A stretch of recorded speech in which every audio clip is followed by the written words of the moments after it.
여러분 안녕하십니까. 한 주를 힘차게 열어가는 월요일 생방송 정치본색입니다. 오늘 진행을 맡은 저는 스픽스 대표 전계완입니다. 지난 금요일 백운기 앵커가 개인 사정으로 방송 진행을 못했는데요. 그때 제가 맡았고 오늘도 역시 제가 방송을 진행하게 됐습니다. 프로그램이 좀 더 안정되도록 저희들이 최선을 다하겠습니다. 또 여러 가지 상황에 대한 회사의 공식 의견이 필요하면 여러분들께 상세히 알려드리겠습니다. 시청자 여러분 한 분 한 분이 바로 스픽스의 주인이고 또 정치 본색을 이렇게 키워왔습니다. 지난 한 달 동안 또 열심히 달려서 구독자가 이미 67만 명까지 이르렀습니다. 여러분들의 도움과 격려와 성원이 스픽스를 이렇게 키워가고 있습니다. 100만이 되어서 대한민국의 당당한 언론이 되는 그날까지 열심히 달려가겠습니다. 자, 오늘은 윤석열 대통령이 3박 5일 일정으로 네덜란드를 국빈 방문합니다. 김건희 여사도 동행합니다.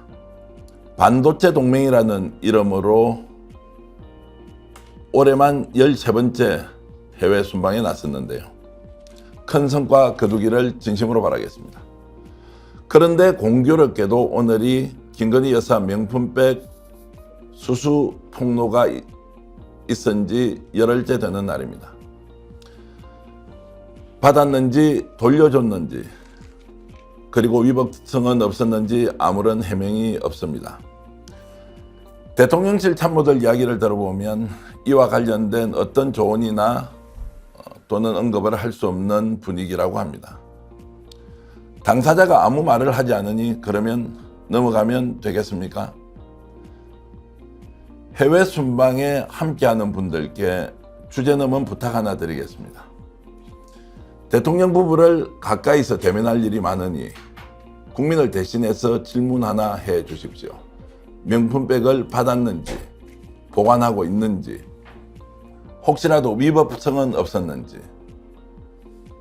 국민은 물어볼 권리가 있고 대통령은 대답할 의무가 있습니다. 생방송 정치본색 시작하겠습니다. 수제 핸드메이드 하고요.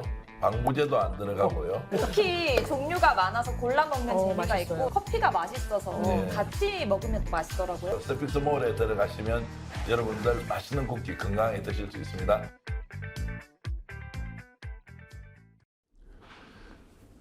오늘 대한민국을 뜨겁게 달구고 있는 주제를 함께 해주실 세 분 전문가 패널 나오셨습니다. 소개해드리겠습니다. 정기남 조선대 개공 교수 오셨습니다. 어서 오십시오. 안녕하십니까. 전예현 우석대 개공 교수님 오셨습니다. 안녕하세요. 임세현 전 청와대 부대변인입니다. 반갑습니다. 네, 안녕하세요. 자, 이제 분위기가 좀 이상해졌죠. 제가 직접 진행을 하니까 어색하기도 하고 또 백운기 앵커가 진행할 때보다 야 과연 잘하겠느냐 뭐 이런 생각이 좀 드는데요. 어찌됐든 이제 대한민국 정치를 좌지우지하시는 토론자 세 분과 함께 오늘 방송 재밌게 진행할 거고요. 그리고 시청자 여러분들도 채널 고정하시고 오늘 대한민국에서 일어났던 일들을 하나하나 낱낱이 그리고 상세하게 풀어드리도록 하겠습니다. 뭐 좀 가볍게 우리 얘기 한번 하고 넘어가죠. 주말에 날씨가 굉장히 따뜻해서 이게 봄인지 겨울인지 구분을 못 하겠던데 어디 좀 다녀오셨습니까? 뭐 주말에 열심히 이제 야외 활동도 하고 그런데 이런 그 겨울은 처음 봐요. 그래서 주말에 이제 만난 그 언론인들과 얘기하다가 이런 얘기도 나왔는데 이런 날씨가 과연 정상이냐 비정상이냐. 오히려 과거의 겨울 기준으로 하면 사실 비정상인 거거든요.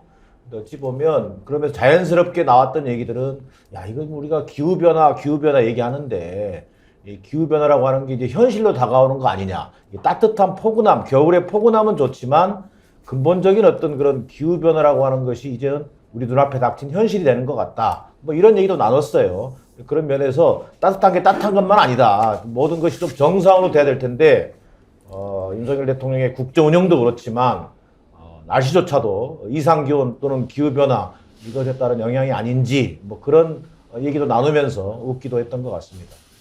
그 전현 교수님은 어떻게 지내셨어요 주말에? 저는 주말에 바빴습니다. 뭐 요즘 혹시 출마 준비하시는 건 아니시죠? 그런 소문이 파다합니다. 아, 그래요? 출마하면 어디로 합니까? 뭐 그런 소문이 파다합니다. 뭐 소문으로는 그래요. 지역이 어딘가요? 뭐 소문만 파다합니다. 뭐 아직 결정된 것 같고 이제 많은 권유를 받고 있고요. 저는 주말에 이제 요즘 기자 출신이라 많은 분들 만나고 취재하는데 뜻밖의 주제가 사과였습니다. 물가가 너무 많이 올라서 네. 아침에 부인 하나, 나 하나, 사과 하나씩 먹었는데 요즘은 쪼개서 반 개씩 먹는다면서 이분이 끝에 아주 날이선 한마디를 하시더라고요. 대통령은 물가나 잡지 왜 야당 정치인이 잡으려고 난리야. 이게 민심이다라는 생각이 들었고요. 또 하나 누가 그러더라고요. 명품백 의혹은 진실이 도대체 뭐냐. 동영상을 보면 너무 명확하게 진실이 드러나는데 왜 대통령실 아무 말도 안 하지? 이게 사실 지금 민심인 거죠. 그래서 스픽스에서 이 주제를 한번 다뤄야겠다 이런 생각이 들었습니다. 네, 오늘 뭐 좋은 말씀 하여튼 기대하겠습니다. 임 소장님은 요즘 뭐 출마 지역구 활동한다고 많이 바쁘시죠? 네, 저는 또 사실 지역을 정해서 제가 그냥 사는 동네입니다. 예. 그곳에서 활동하고 있고요. 오늘은 좀 의미 있는 일이 있어요. 그러니까 방송 끝나자마자 바로 국회 정론관에서 저희 정치 신인 18명, 그러니까 윤석열 정권 퇴진과 기득권 혁파하고자 하는 정치 신인들이 18명이 공동 출마 선언과 기자회견을 하기로 되어 있습니다. 그래서 그 준비를 또 어제 동안 계속 했고요. 토요일에는 민주당의 전국 청년 조직, 그러니까 전용기 위원장을 필두로 한 전국 청년 조직이 천안에서 우리가 앞으로 총선 승리를 어떻게 이끌 것인가 하는 그 토론회 겸 MT를 다녀왔습니다. 예. 자, 뭐 각자 자기 위치에서 이제 최선을 다하고 있고요. 지금 현재 이제 동시 접속해 주시는 분들이 한 8,000명 정도 들어왔고 오늘 한 2만 명까지 올라갈 것이라고 이제 생각을 하면서 저희들이 좀 더 박진감 넘치는 토론 진행하도록 기대하고요. 저도 짧게 질문하고 아주 속도감 있게 대답하면서 우리 방송을 보시는 분들이 야 이게 정말 토론의 진수구나라는 느낌을 충분히 갖도록 좀 저희들이 노력을 해주면 좋겠습니다. 자, 오늘 이제 첫 번째 주제인데요. 이 국민들이 지금 심상치 않습니다. 김건희 특검법과 관련해서 이런 정도의 강한 의견이 나올 줄 몰랐는데, 자, 국민일보가 여론조사한 내용입니다. 김건희 특검법 대통령이 거부권을 행사해야 하느냐 말아야 하느냐라는 내용인데요. 국민 70%가 김건희 특검법에 대해서 윤 대통령이 거부권 행사를 하지 않아야 한다는 게 나왔습니다. 뭐 크게 보면 이제 과반이 아니라 3분의 1을 넘는 국민들이 일단 특검법을 실행을 해야 한다는 것이고요. 중요한 것은 대구 경북에서조차도 오히려 김건희 여사에 대한 특검 수사는 필요하다는 것까지 나왔으니 자, 보수의 본산이라고 하는 TK조차도 흔들리고 있는 거 아니냐. 이제 이렇게 해서 이 부분에 대해서 먼저 좀 집중적으로 좀 토론을 해보려고 하는데요. 먼저 이제 그 정기당 교수님께 좀 여쭤보면 네. 실제로 정치평론가 전문가로서 국민 10명 중에 7명이 특검법 감행해야 한다 이렇게 나올 줄 알았습니까? 저는 좀 약간 수치에 놀랐어요. 예. 이게 사실은 70% 여론이라고 하는 것은요. 10사람 중에 7명이 찬성한다는 얘기지 않습니까? 우리가 통상 범법 행위자에 대해서 특히 뭐 비리 정치인이라든지 이런 사람들에 대해서 검찰 구속 여부를 물어보는 구속 필요성을 물어보면 통상적으로 명백한 범법 사실이 드러난 경우에 나오는 여론이 한 70% 정도에서 75% 정도가 대충 여론입니다. 그렇게 본다면 지금 김건희 여사에 대해서 특검이 필요하다라고 하는 국민적 여론은 사실상 뭐 다른 선택지가 없는 상황이다. 저는 이렇게 보여지고요. 우리가 이제 이 여론조사라고 하는 것이 갖는 그 의미가 뭐냐면 이게 집단지성 이런 게 좀 느껴지지 않습니까? 저는 깜짝 놀랐어요. 우리 국민들이 바라보는 눈이 윤석열 대통령에 대한 지지 여부와 상관없이 대통령의 배우자에 대한 이 소위 주가 조작 혐의에 대해서 의회가 특검법을 결의한다면 특검으로 가야 한다. 그런 어떤 여론으로 지금 나타나고 있다는 것이고, 심지어 저는 이 여론조사에서 정확한 퍼센테이지는 기억나지 않습니다만 국민의힘 지지층 내에서도 특검 찬성 여론이 더 높게 나타났습니다. 네네. 그리고 여당의 본방이라고 할 수 있는 TK에서 67%의 특검 찬성 여론, 저는 상당히 상상하기 어려울 정도로 확고한 여론 지형이 지금 만들어졌다 이렇게 보여집니다. 저 전혜연 교수께서는 뭐 기자 출신이신데 뭐 저도 좀 놀란 게 뭐 수도권 같은 경우에는 그렇죠. 오히려 뭐 90% 가까운 그 이제 여론조사의 응답청이 특검해야 한다. 오히려 호남보다 이제 더 높다 이렇게 나오던데요. 서울이 이제 77%, 77%. 90%는 아니지만 예. 굉장히 높은 수치고요. 인천, 경기 75%입니다. 호남이 74니까 서울을 비롯한 수도권에서 이런 여론이 압도적으로 높다. 우리가 네. 이렇게 볼 수가 있는데 저는 이제 김건희 여사에 대해서 보수를 비롯해서 전 연령, 또 전 지역에서 한마디로 미운털이 박혔다. 이렇게밖에 표현할 수가 없는데요. 세 가지가 합해진 결과라고 봅니다. 사실 김건희 여사 특검법은 주가 조작 의혹에 관한 부분이긴 해요. 그런데 최근에 들어서 김건희 여사의 명품백 수수 의혹이 터지다 보니 김건희 여사에 대한 리스크가 계속 커진다고 보수 측 내에서도 생각한 것으로 보입니다. 첫 번째 요인이 더해졌다고 생각을 하는 거고요. 두 번째는 대통령실의 태도입니다. 대통령이 또 해외 순방 나간다고 그러지 이 문제에 대해서 김건희 여사나 대통령실에 책임 있는 해명도 없고 반환 창구에 있다라는 등 그럼 반환 창구가 있으면 공개를 해야 되는데 그것도 없는 등 대통령실의 불확실한 태도. 세 번째, 한동훈 장관의 몰라요 답변. 이렇다 보니 국민들은 정말 진실이 점점 궁금해지고 김건희 특검, 주가 조작이라는 부분뿐만 아니라 여러 가지가 결합되어서 본질적으로 김건희 여사를 둘러싼 리스크는 한번 특검을 통해서 규명해야 된다라는 여론이 높아진 것으로 보이고요. 특히나 사실 김건희 여사를 둘러싼 논란은 2년 내내 되고 있는데 제대로 된 수사가 안 됐어요. 그렇다 보니 검찰 수사 믿을 수 없어. 윤석열 대통령 검찰총장이시다 보니 출신이다 보니 검찰이 눈치 보는 거야. 그래서 결국은 특검이 필요하다. 이런 쪽으로 계속 여론이 모아지고 있는 것으로 보입니다. 전반적인 분위기를 보면 이제 특검에 대해서 국민의힘은 정치 공세다 이렇게 하면서 야당이 오히려 발목 잡게 하는 거 아니냐 이렇게 했는데 결국 임현 우리 부대변인 같은 경우는 거리에 나가서 열심히 특검해야 한다 했는데 결국 보수층까지 이것을 흔들어 놨다. 뭐 이렇게 볼 수 있습니까? 아니면 이 사안이 워낙 중대하기 때문에 보수층조차도 총선을 치르기 위해서는 김건희 여사에 대한 수사 제대로 해야 한다 이렇게 반응이 나온 겁니까? 그러니까 보수에서도 그동안 어떻게 보면 이 윤 정권을 지키기 위한 몸부림이 계속 있었습니다. 계속 뭐 입장 표현 안 하고 어떻게 보면 쉴드 치느라고 이제 애를 썼는데 하다 이제 참다 보수도 도저히 지금 김건희 여사의 저런 행보들은 대통령 배우자로서의 격이 너무 떨어진다라고 판단을 한 것 같아요.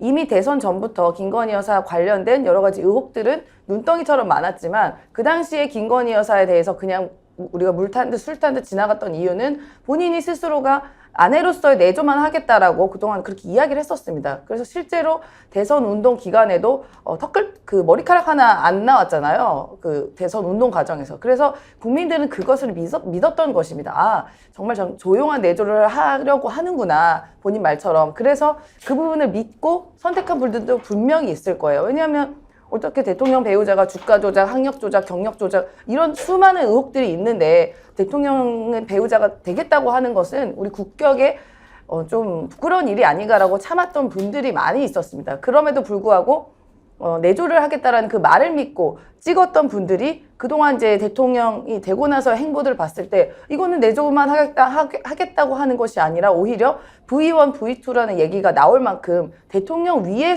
있는 권력처럼 보이는 행동들을 지속했었습니다. 그리고 정권 말기에나 있어서도 안 될 법한 가족 관련 비리들, 예를 들면 양평고속도로 문제라던가, 그리고 이제는 영상으로까지 나온 명품 수술, 전 명품이란 말도 붙이고 싶지 않는데요. 뭐 고가 사치품을 드러내놓고 그것도 예고를 받는 매우 황당하고 기괴한 모습을 봤을 때 국민들의 이제 참을성이 이제 넘어간 겁니다. 도저히 지켜볼 수가 없다. 이거 대통령 배우자로서의 품격이 정말 너무 나락으로 떨어진다. 그런 태도들, 행동들, 그 고가 사치품 받았던 것도 문제지만 그 받는 과정에서 있었던 여러 가지 행위들과 그런 태도들, 뭐 반팔을 입고 뭐 침을 뱉는다는 등 이런 걸 봤을 때 아무리 보수더라도 보수의 품격으로서도 도저히 용납이 불가능한 거예요. 그러다 보니 심지어 대구에서조차 그리고 60대, 70대 어떻게 보면은 윤석열 정권을 붙들고 있는 콘크리트 긍정을 갖고 있는 60대, 70대 대구에서도 도저히 저 태도는 대통령 배우자로서의 갖고 있을 만한 태도와 행동과 품격이 아니다라고 해서 버리고 간다라고 저는 생각을 듭니다. 네, 제가 한 말씀만 드리면 정확한 질문이 김건희 특검법을 해야 된다라는 건 아니고요. 국민일보 여론조사는 특검법이 민주당의 강행으로 국회에서 처리됐을 경우에 대통령이 거부권을 행사하지 말아야 된다라는 거거든요. 그러니까 이 특검법이 이미 통과된 것을 전제로 지금 질문이 나간 거고, 저는 이 질문에서 되게 주목한 부분이 대통령이 거부권 행사하지 말아야 된다라의 보수층이 압도적으로 하고 있는 것은 이 정권이나 보수라도 살려면 김건희 여사를 버려야 된다 한마디로 이렇게 해석이 될 수 있는 거거든요. 조금 더 정확하게 들여다보면 그렇다는 말씀을 제가 좀 한마디 더 그러면 붙입니다. 지금까지 특검의 당위성에 대해서 우리가 여론조사할 때 네. 국민들이 특검 필요하다 할 때도 압도적으로 높지 않았나요? 그렇습니다. 그리고 네. 2022년 9월쯤에 MBC에서 발표한 바가 있는데, 제가 이제 여론조사 심의 때문에 조금 이따가 다시 한번 정확하게 말씀을 드리겠지만, 그때도 68% 정도 나왔던 네. 것으로 제가 다시 한번 짚어보겠습니다.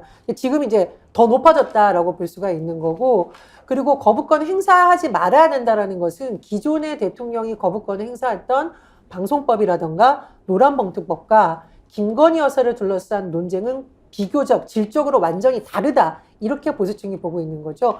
한쪽에 있는 것은 이념의 차이라고 볼 수 있지만, 이 지금 김건희 여사를 둘러싼 여러 가지 논란은 주가 조작을 비롯해서 비리 의혹, 이렇게 좀 바라보는 게 아닌가 싶습니다. 자, 그러면 윤석열 대통령이 이제 이런 여론을 잘 알고 결국 특검법 통과되면 그대로 받습니까?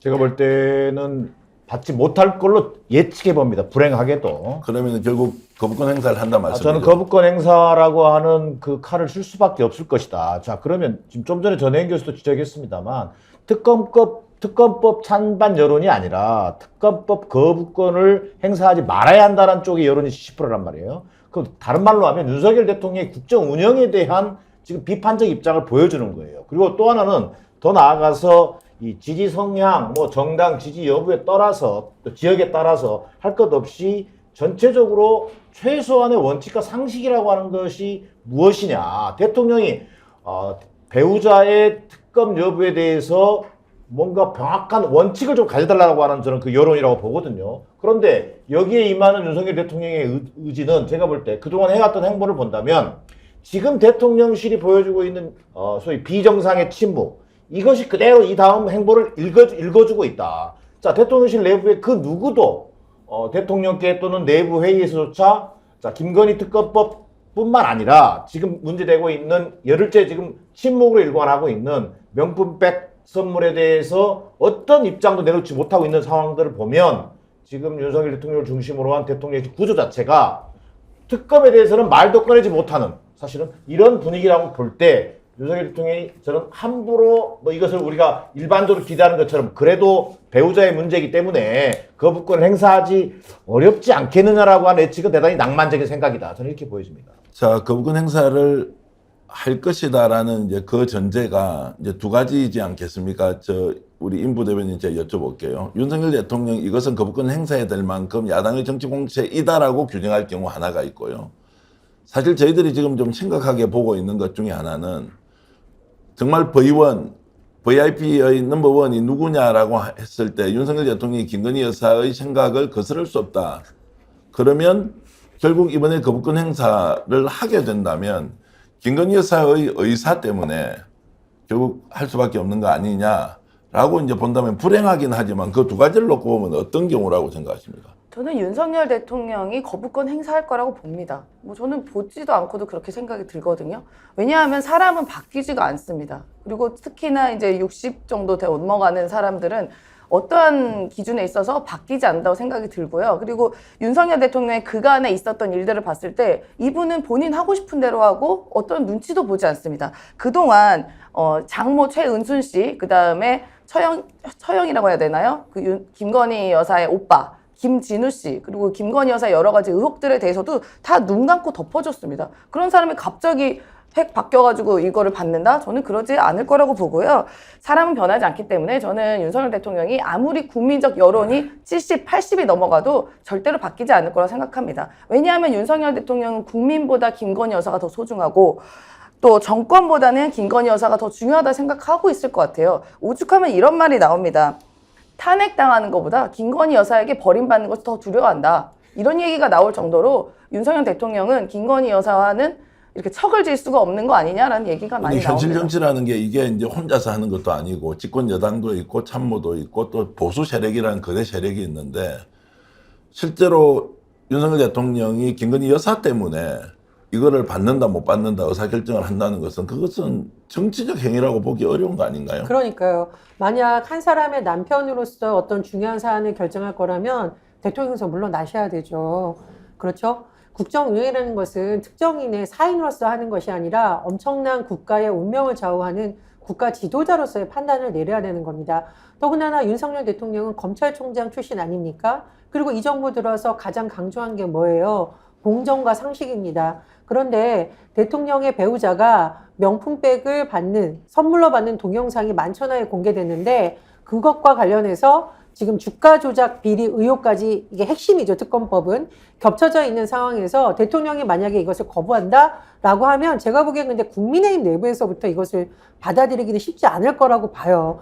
지금 뭐 총선에서 서울에서 6개밖에 승리 못할 거라는 내부 보고까지 나와서 지금 난리가 나는데 참다 잘못하면 내부에서 이 불만이 터져 나올 수도 있다라고 생각을 하고요. 그렇게 되면 정말 레임덕의 시작이 되는 겁니다. 자, 그래서 이준석 전 대표가 지금 페이스북에 이렇게 올려놨습니다.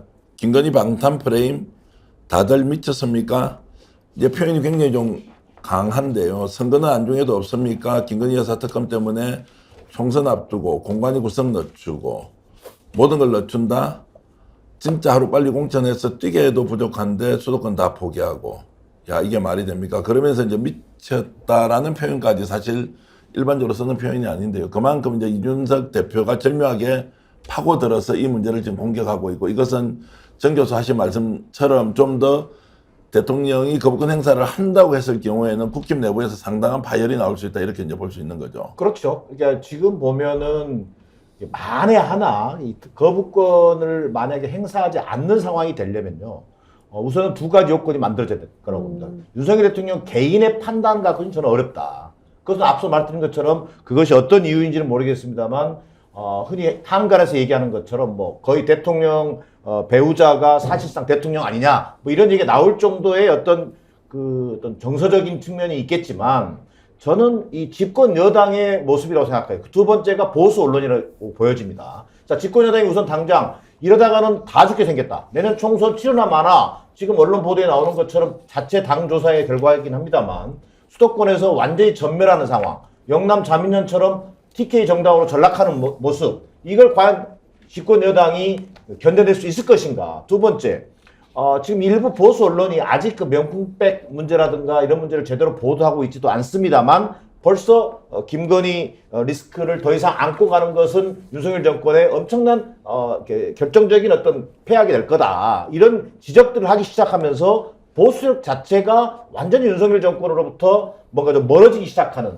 그런 지점이 온다면 아마 윤석열 대통령이 어떤 결정을 할지 모르겠어요. 자, 우리가 알 수 있듯이 과거 박근혜 정권 때도 마찬가지입니다만 보수 세력까지 결합돼서 소위 탄핵 찬성 여론이 한 80%가 되면서 결국 탄핵으로 가지 않습니까? 그런 것처럼 내년 총선을 앞두고 보수 세력의 위기감이 극도로 치달으면서 과연 이것을 윤석열 대통령이 정무적 판단을 해낼 수 있을 것인지. 그러나 현재까지는 어떤 그 여론에도 불구하고 대통령의 어떤 그 의지 변화 이런 것들을 읽어내기는 좀 어렵다라는 것이 일반적인 분석으로 보여집니다. 저는 이제 지금까지 느낌으로는 특검법 같은 경우에는 이제 정치 쟁점화가 되어서 여권이 똘똘 뭉쳐서 특검법의 부당성을 국민들에게 선전하고 그 과정에서 대통령이 거부권 행사하고 이런 이제 수순을 밟지 않겠느냐. 그래서 소위 말하는 개사원판이 벌어져서 국민들은 뭐 이편 저편도 못 들고 막 발을 뺄 수밖에 없는 상황을 연출하겠다.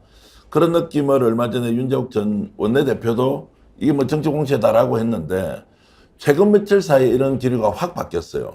이유를 생각해 보면 결국 김건희 명품백이 실제 수수가 되었고 이것이 특검 안으로 들어갈 수 있는 법조항이 생겨버렸으니까 야 이거 잘못하다가는 특검법 막다가 국힘 전체가 다 죽겠다. 이런 계산을 한 게 아니냐. 그래서 보수 언론조차도 지금 이 문제를 직접 거론하면서 김건희 리스크 안고 가면 안 된다 이런 얘기 나오고 있습니다. 정 교수님. 예, 그렇습니다. 대구 경북에서 대통령이 김건희 여사 특검법에 대해서 거부권 행사하지 말아라. 그냥 특검해라라는 여론이 67%. 저는 이거는 박근혜 정권의 몰락을 누구보다 생생히 지켜봤던 TK 민심이 김건희를 지키려다가 정권 망한다. 보수 정권 뺏긴다라는 위기감이 정말 강하게 작용한 거라고 봅니다. 웬만해서는 TK에서 이렇게까지 나오지 않거든요. 그리고 국정 운영에 관해서도 지금 지지율도 낮아요. 지금 이번 여론조사에서 나온 거 보면은 국정 수행이 긍정이 35%예요. 그럼 대통령 지지율도 낮아, TK 민심도 돌아가. 그리고 차근 오늘 한국일보 일면을 보면 부산 지역 민심이 심상치 않다가 일면으로 나왔죠. 엑스포 참패 이후 또 대기업 총수 데려가서 떡볶이 먹으러 물타기 하는 거는. 그러면 대구 경북 무너지고 부산 무너지고 서울에서도 지금 거부권 행사하지 말아야하는 비율이 77%.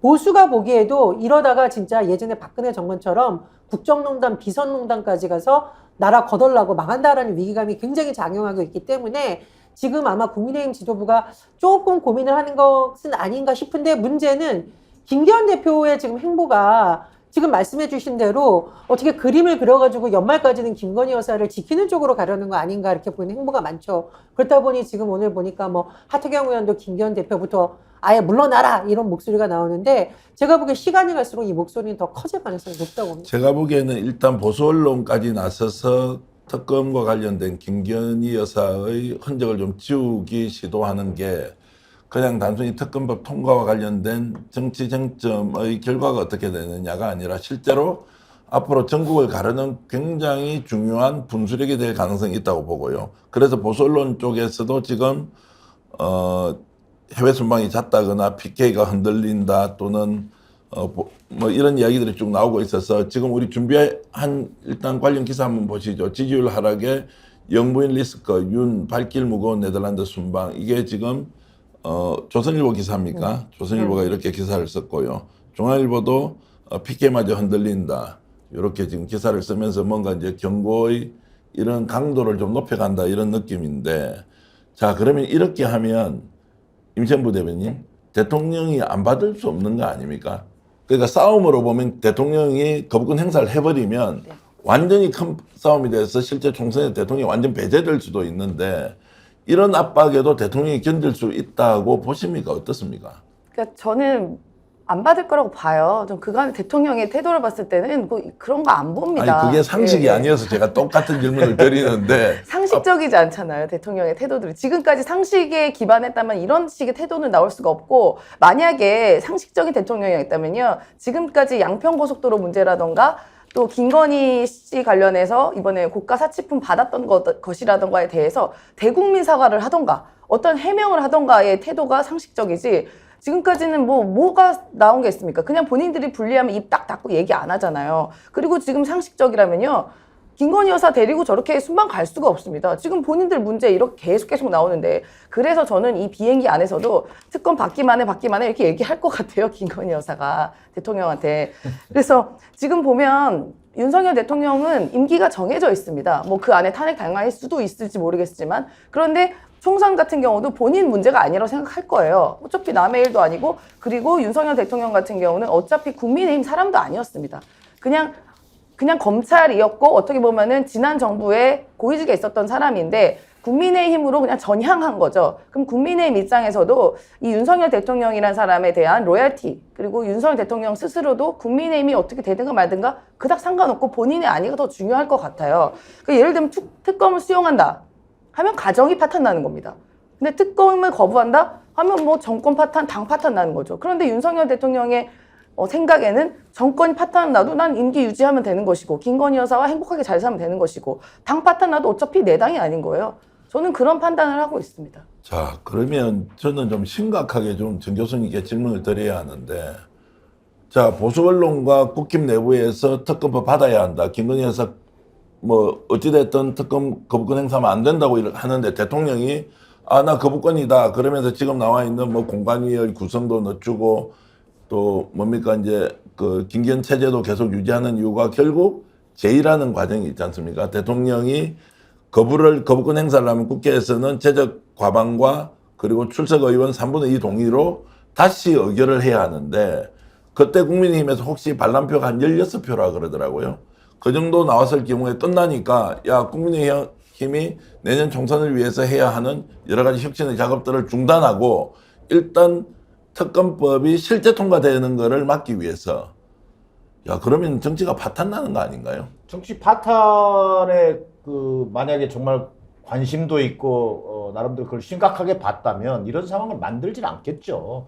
윤석열 대통령이 지금 뭐 지난주에 언론 칼럼에서 나왔습니다만 진짜 김건희 여사가 대통령인가라고 하는 것을 어떻게 언론 칼럼이 제목을 이렇게 썼습니다. 자, 실제적으로 임기 중 불소수 특권을 누리고 있는 거 아니냐, 뭐 이런 지적까지 받고 있는 상황에서 대통령이 그 문제의 어떤 그 심각성을 모르고 있다라는 것이 정말 지금 모르고 있는 상황으로 보여지고요. 앞서 전 대표께서 얘기하셨습니다만 실제로 이제 뭐 매직 남바는 아마 18석이 될 거예요. 16석이가 네. 18석이 언론 보도에 또 약간 다릅니다만 지금 민주당이 168석인데 11월 28일 날 특검법이 통과가 되면 자, 만약에 당연히 윤석열 대통령 예상대로 저희가 예상하는 것처럼 거부권을 행사하고 그러면 이제 제2가 됐을 때 3분의 2가 동의해야 이게 다시 통과가 되는데 그럴 때 지금 민주당이 168석이기 때문에 저쪽 국민의힘에서 18석 정도의 이탈표만 있게 되면 사실 특검을 할 수밖에 없는 상황으로 간다. 이런 상황까지 지금 걱정하고 있다. 지금 만약에 그런 맥락에서 공간이 구성도 늦추고 현역 의원들의 이탈표를 줄이기 위해서 현역 탈락자들을 최대한 늦게 발표하고 이런 맥락이라고 한다면 여전히 모든 국정 운영의 지금 초점이 김건희 특검법을 막아라. 여기에 지금 맞춰져 있는 거 아닌가. 또 여기에 김기현 대표가 충실히 복무하면서 내가 그것은 보장하겠다. 그 부분은 걱정하지 마라. 이렇게 가게 될 텐데 이렇게 가게 되면 국가적으로 보면 저는 우리가 뭐 윤석열 대통령이 내년 총선을 통해서 만에 하나 지금 뭐 100석 이내 소위 정당으로 전락하는 상황이 온다면 저는 뭐 흔히 하는 말로 레임덕이 아니라 사실상 뭐 거의 데드덕이 될 거야. 데드덕. 거의 죽은 정권이 돼버릴 거다. 식물 정권이 된다. 완전 식물 정권으로 전락해버리면서 더 이상의 국정 운영을 펼칠 수 없는 상황이 될 텐데 자, 과연 이제 지금 저희들의 관심 포인트는 이거잖아요. 윤석열 대통령이 그렇게 갈 것 같은데 자, 그러면 과연 보수 언론이 과연 그대로 놔둘 거냐. 이런 소위 폭망의 사태를 그대로 지켜만 보고 있을 거냐. 무슨 역할이라도 하게 될 텐데 그것이 어떤 형태로 언제 뭐 대통령을 움직일 수 있을지 이건 좀 지켜볼 대목이라고 봐야겠죠. 자, 이 말씀을 이어서 질문을 드리면 지금 현재는 대통령이 특검을 거부를 하지 않아야 한다고 보수 언론조차 얘기를 하는데 대통령이 끝까지 고집을 피운다. 그러면 대한민국 보수 언론 또는 국민의힘 내부에서 갑자기 생각을 바꿔서 야, 그거 대통령 거부권 행사할 것이니 결국에 민주당과 대야 투쟁 전선을 만들어서 특검법의 부당성을 가지고 다시 전쟁을 하자 이런 상황이 올 수도 있다고 봅니까? 그런 상황 오지 않을 거라고 오지 생각합니다. 않을 거라고 본다. 제가 말씀드렸듯이 주가 조작 의혹이 나왔을 때만 해도 보수 언론이나 이런 데서는 약간 김건희 여사가 뭐 잘 몰랐을 수도 있다라는 식의 뉘앙스가 있었거든요. 근데 이 명품백 의원은 제가 말씀드렸듯이 동영상이 너무나 명백하게 나온 거라니까요. 이 부분까지 보수 언론이 차마 감쌀 수는 없을 거라고 생각을 하는 거죠. 제가 말하는 것은 특검법의 본질은 주가 조작 의혹입니다만 그 가운데 얹혀진 명품백 이 동영상 파문이 너무 크기 때문에 지금 보수 언론이 감싸지 않은 것이라고 생각을 하고요. 그리고 저는 박근혜 정권의 몰락을 봤던 보수 언론에서는 지금 윤석열 대통령과 김건희 여사를 지키는 게 중요한 게 아니라 보수 세력을 지키는 것이 더 중요하다라는 판단을 할 것 같습니다. 그래서 뭐 예전에 그런 칼럼이 나온 적도 있거든요. 만약에 총선에서 지면은 윤석열 대통령 물러나야 된다는 식으로. 그래서 그런 위기감이 더 크기 때문에 굳이 보수 언론과 이런 쪽에서 김건희 여사를 지키려고 들까? 그거는 아니라고 저는 생각이 듭니다. 그런 이제는 다르게 좀 질문을 드리면 김건희 여사를 겁내지 않는다 또는 김건희 여사가 무소불위의 권한을 가지고 행사를 했다고 다들 겁먹었지 않습니까? 이제는 이제 버리는 수순에 접어든 게 아닌가 그래요? 생각이 드는데 그 동아일보의 이기훈 칼럼 제목이 이 나라 보수는 김건희 리스크를 더 이상 안고 갈 수 없다예요. 이 나라 보수는 김건희 안 안고 가겠다 이 얘기하는 거고 심지어 내부에 보니까 관저를 떠나서 사저로 들어가서 근신하라 라는 말까지 나옵니다. 한마디로 대통령 배우자로서 더 이상 활동을 아예 하지 말라는 거거든요. 이 정도 경고까지 나오는 거 보면은 보수 언론도 무조건 김건희 여사를 감쌀 수 있는 상황은 아니라고 조금 봅니다. 임세훈 부대변인께 좀 죄송한 질문 하나 드리겠습니다. 한동훈 장관이 이 문제에 대해서 어떻게 반응할 것인가. 자, 여권의 차기 유력 주자, 뭐 오차범위 내에서 이재명 민주당 대표와 오차범위 안에서 경합을 벌이고 있다 이런 보도가 나오던데요.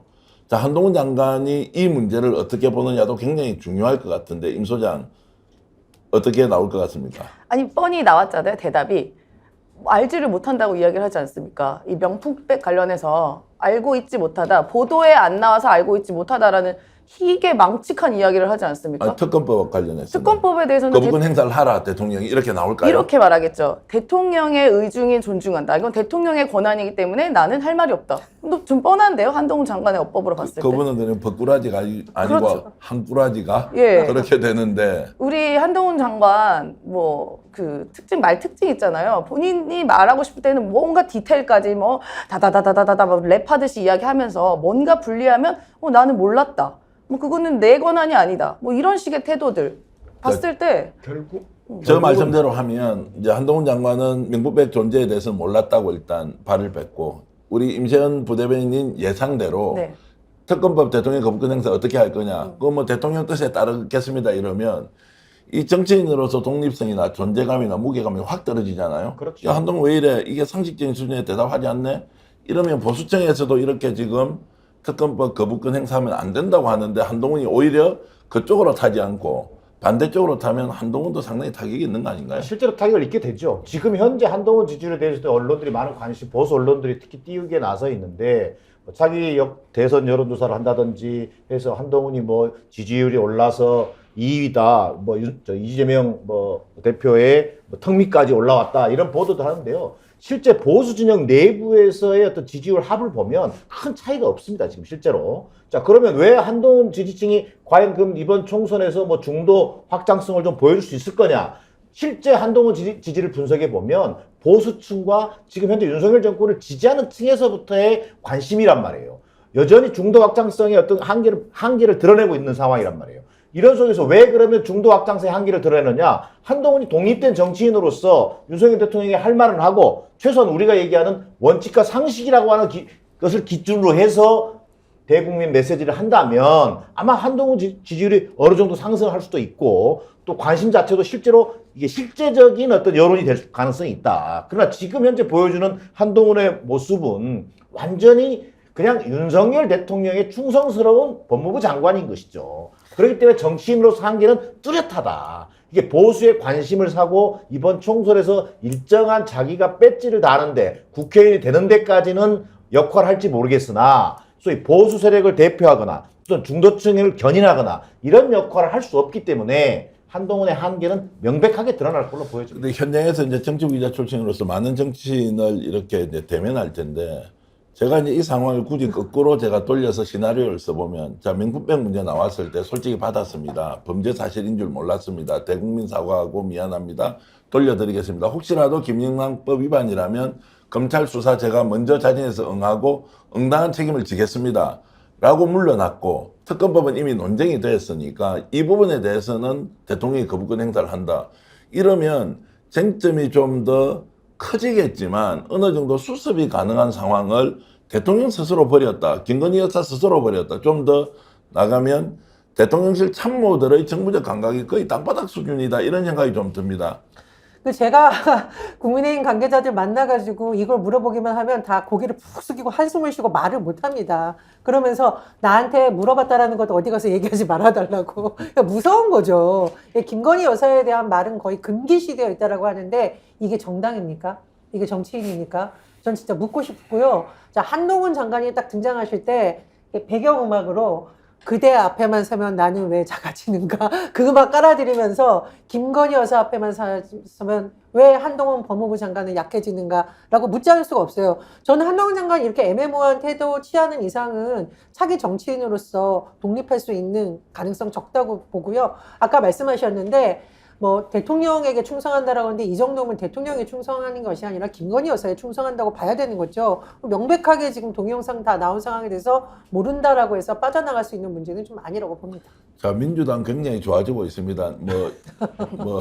이낙연 전 대표가 지금 뭐 신당 차린다는 이야기가 나오고 이런저런 상황에서 특검법을 다루는 지금 윤석열 정부와 집권 여당의 방식으로 보면 참 하책의 하수를 쓰고 있는 것 아니냐 이런 생각이 좀 들어서 답답한 마음도 드는데 자, 결국 그러면 특검법은 지금 현재 상태대로 가면 민주당이 밀어붙이고 이제 12월 28일로 지금 예정되어 있지 않습니까? 그것은 이제 합의한 여야의 그 국회의사 일정에 따라서 반드시 처리하게 되는데 그때까지 큰 변동 없이 갈 것이다 라고 보시는지 아니면 그때까지 극적으로 반전의 상황이 올 수 있다.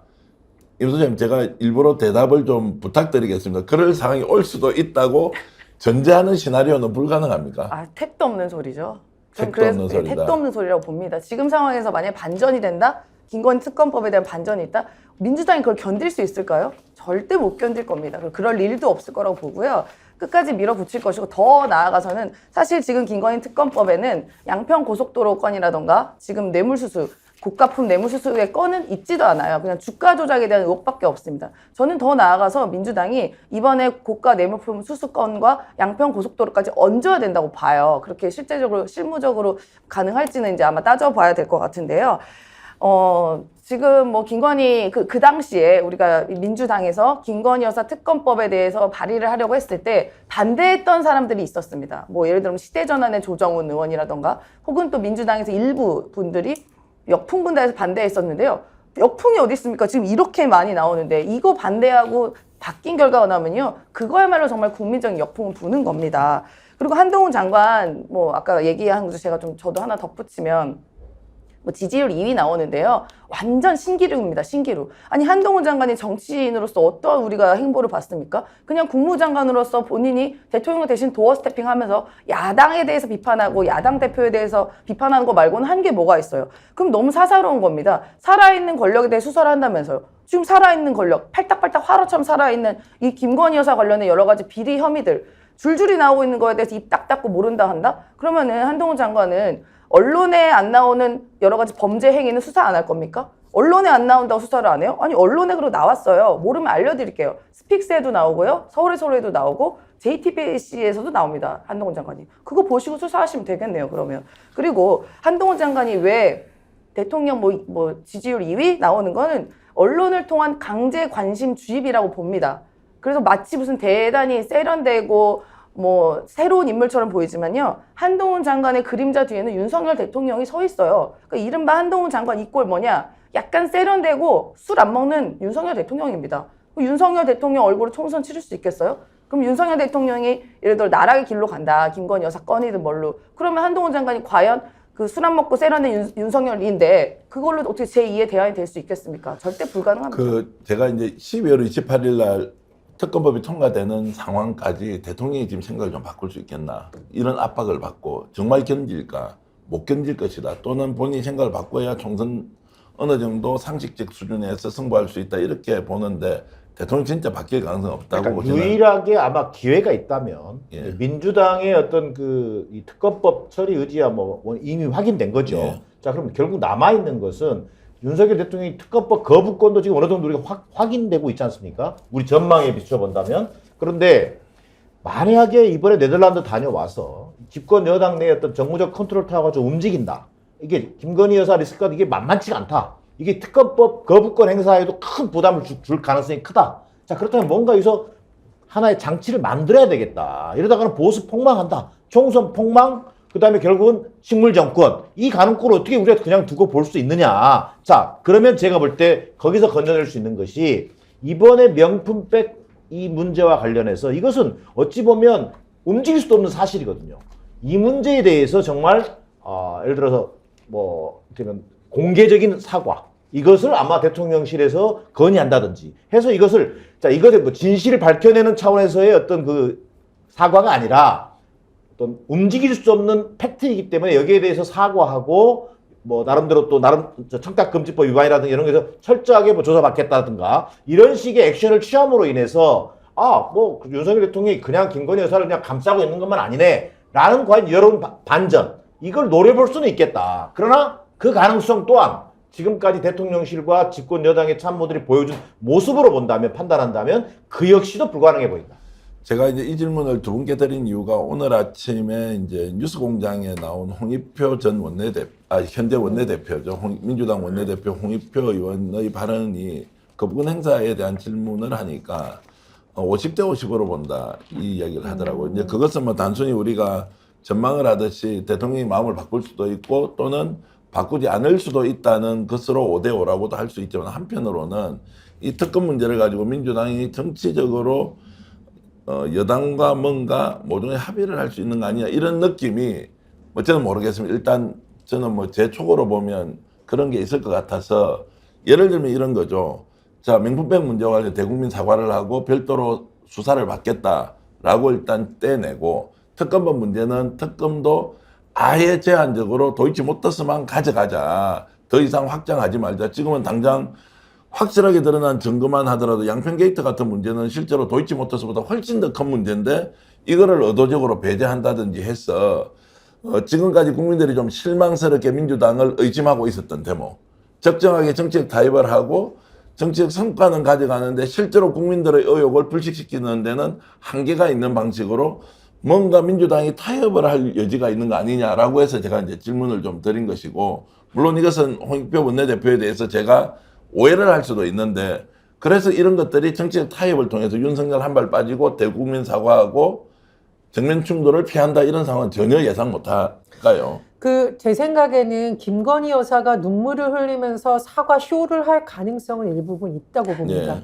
왜냐하면 대선 전에도 막바지에 하도 난리가 나니까 뭐 그 이후에 거짓말 논란이 있긴 했습니다만 거의 등 때밀려가지고 막바지에 나오긴 했어요. 그러니까 대통령실에서 할 수 없다. 여사가 나가서 눈물로 좀 호소를 해라. 라고 할 가능성은 있습니다. 그러나 이 특검법 자체라는 것은 본질적으로 수사를 통해서 규명이 돼야 되는 사건이지 누가 나와서 눈물을 흘리고 사과한다고 해명되는 사안은 아니에요. 그래서 저는 이 특검법을 가지고 민주당이 모종의 협의를 한다는 것 자체가 굉장히 잘못된 것이고, 만약 그런 시도의 움직임이 본다면 당장 야당 지지층 내부에서도 돌아설 수 있다. 이렇게 좀 굉장히 좀 우려가 되는 부분입니다. 그 민주당 믿어도 되겠습니까? 임세현 부대변인께 제가 여쭤봅니다. 이게 지금 만약에 뭔가의 모종의 합의를 통해서 오히려 이걸 사건을 축소시키려고 한다면 저는 이거 민주당 당원부터 들고 일어날 거예요. 절대로 그렇게 될 수가 없습니다. 그리고 오히려 지금 지금 오히려 이 양평고속도로 건이나 이 고가 사치품 수수건이 더 심각한 문제인데 주가 조작 요 하나 갖고 특검하는 것도 지금 저희가 감질나서 죽겠거든요. 그런데 이거를 합의해가지고 대충 넘어간다? 있을 수가 없는 일이고 저부터도 민주당 탈당할 겁니다. 그 168명의 지금 국회의원이 있지 않습니까? 네. 이번에 양평 게이트 관련돼서 지난주에 현장 나가서 기자회견하고 이런 거 보니까 정말 민주당 국회의원들이 호응을 해서 이 국민적 의혹을 풀겠다고 하는데 좀 참석해야 되는데 그날 몇 명 나왔습니까? 국회 정론관 앞에서 했던 그 기자회견이요. 그거 몇 명 없었죠. 그렇죠. 네. 그래서 몇 명 그만큼 없었죠. 민주당 국회의원들이 뭐 각자 도생 비슷하게 자기 지역구 관리한다고 정신없다고 하지만 양평 게이트에 대한 민주당의 지금 문제인식 또 명품백 사건에 대해서 필요한 일종의 논평들은 하긴 하지만 적극적인 행동으로 이걸 어떻게 해보자고 하지도 못하는 이 상황이 실제로 윤석열 대통령과 집권 여당이 하고 있는 실정의 본 모습이 100이라고 하면 여기에 대해서 국민들에게 알려내는 민주당의 역할은 정말 50이라도 되겠느냐는 생각이 들어서 정말 그런 일이 일어나서는 안 되겠지만 대통령 거부권 행사 과정에서도 민주당이 제대로 국민의 마음을 반영하고 싸워줘야 하는데 어쨌든 민주당 당원으로서 네. 국회의원 출마까지 준비하고 계시니까 이 부분은 꼭 챙겨서 네. 잘 좀 실전을 해주시면 고맙겠다는 말씀을 좀 드리겠습니다. 네, 진짜로 만약에 이 김건희 여사 건 관련해서 일부의 이런 시선이 있는 것 같아요. 너무 사사롭게 어떻게 보면 대통령 가족의 일까지 이렇게 정치와 쟁점만 하냐. 이러면 오히려 가족 문제를 건드리면 안 된다. 그러한 일부의 시선이 있는 것 같긴 해요. 매우 두려운 일입니다만 이 문제는 대통령의 우리가 사사로운 사생활을 캐는 문제가 아닙니다. 불법적인 비리인 거잖아요. 정권이 최고 권력자를 갖고 있는 최고 권력자의 가족이 본인의 권력을 이용해서 1조 8천억 원이나 들어간 국가 세금을 낭비하려고 했던 여러 가지 정황이 나타났고, 그리고 이 엄중한 대통령실이라는 곳에 개인 사인이 들어가서 그것도 뇌물을 예고하고 가는데 그걸 받고 있는 행위들, 이거는 엄연하게 이제 국가 기관과 국가 시스템에 대한 이야기입니다. 근데 이걸 사사롭게 치부한다? 저는 국민이 절대로 용서하지 않을 거고요. 만약에 민주당 내에 그러한 시선으로 이 김건희 특검법에 대한 어떠한 모종의 거래와 시도들이 있다면 저는 이분들 다 실명 공개해서 공개적으로 국민께서 심판을 해주셔야 된다고 봅니다. 혹시 저를 민주당에서 지금 명예훼손으로 고소할 가능성이 있겠다는 저는 생각이 충분히 명예훼손으로 고소할 가능성이 왜냐하면 있습니다. 제가 이제 하도 의심병이 많이 생겨가지고요. 지금 하고 있는 일련의 상황들이 말도 안 되는 대통령의 정치적 선택 그리고 야당이 당연한 반응을 보이면서 이거를 정말 국민들이 무엇을 원하는지 하는 방향으로 가야 하는데 그렇게 하지 못하는 상황들을 보면서 민주당으로부터 명예훼손 소송을 당할 수도 있겠다 하는데 제가 이제 정 교수님이 비교적 중립적 위치에서 민주당의 뭐 개혁 성향이 강하거나 아니면은 좀 중도 성향 또는 보수 성향이 있는 의원들까지 사정을 잘 아시니까 다시 한 번 더 좀 여쭤보면 민주당 이 문제 가지고 여당과 타협하지 않겠죠. 민주당이 김건희 여사 특검법을 가지고 이미 패스트트랙에 태웠어요. 태워진 그 특검법을 가지고 뭐 정치적 뭐 흥정 또는 어떤 그 타협 이것을 이뤄낼 가능성은 저는 거의 제로에 가깝다. 바로 질문을 드리겠습니다. 그러면 지금 명분백 문제는 민주당이 당연히 넣어서 특검에 태워야 되지 않습니까? 그렇습니다. 그리고 법리적으로 보면은 특검 수사가 진행되는 동안에 문제가 생기는 다른 건도 넣을 수 있다고 돼 있는데 법안에 네. 그럼 당연히 넣어야 되는데 이것도 민주당이 끝까지 받아들여서 넣겠습니까? 저는 민주당이 그것까지 반영할 거라고 봅니다. 만약에 하지 않으면 그 저기 명품백 문제에 예, 대해서 예. 저는 어쨌든 간에 특검을 통과시키는 것이 더 우선이기도 하고요. 예, 예. 그 이것을 포함시키는 것은 당연한 또 지금 새로 발생한 요건이잖아요. 그렇기 때문에 나는 민주당 입장에서 김건희 여사 특검법을 추진하는 입장에서 본다면 이것을 여기서 특검법을 가지고 정부 여당 또는 윤석열 정권과 무슨 정치적 어떤 거래 또는 흥정할 이유가 추호도 없다는 거예요. 네. 자, 첫 번째는 뭐냐? 우선 첫째 지지층 자체의 어떤 반감이 상상외로 높을 거다. 지금 좀 전에 우리 임세훈 대변인 얘기 좀 탈당 안 되잖아요. 그런 경우 만약에 발생하면 그런 경우가 있고 두 번째는 이미 저는 이 집권 여당 또한 그동안 야당을 하나의 어떤 정치의 파트너로 생각했다면 얼마든지 그런 일이 일어날 수도 있겠어요. 그런데 저는 집권 여당조차도 완전히 이것은 각각의 어떤 진영 정치를 바탕으로 해서 또 적대적이고 혐오적인 정치를 하고 있기 때문에 저는 그럴 가능성은 거의 제로에 가까워 보인다. 네. 자, 그럼에도 불구하고 과연 정말 이게 거래는 없는 거냐? 뭐 만약에 닥치면 모르겠습니다만 여당 내 집권 여당의 그런 역량도 없고 또 그런 판단을 해낼 수 있는 정무적 판단을 할 수 있는 사람들이 없다라고 저는 보여집니다. 저는 이 말을 안 할 수가 없는데 수사, 감사의 가장 중요한 것이 정치적 독립성과 편파성 논란이 일지 않는 부분입니다. 그런데 지금 야당 지지층이 왜 일부 야당 의원들한테 화가 나 있냐면은 이 검찰이 이재명 대표한테 했던 짓을 한번 보세요. 지금 수백 번 압수수색, 관계자들 소환, 당사 뭐 전 난리가 났습니다. 그런데 김건희 여사 같은 경우에는 명품백 받은 동영상이 공개된 상황에서 지금 여러 가지 의혹에 대해서 특검조차 통과되지 않는다? 이거 당대표를 뽑았던 당원들부터 당장 이거를 용납할 수 있겠습니까?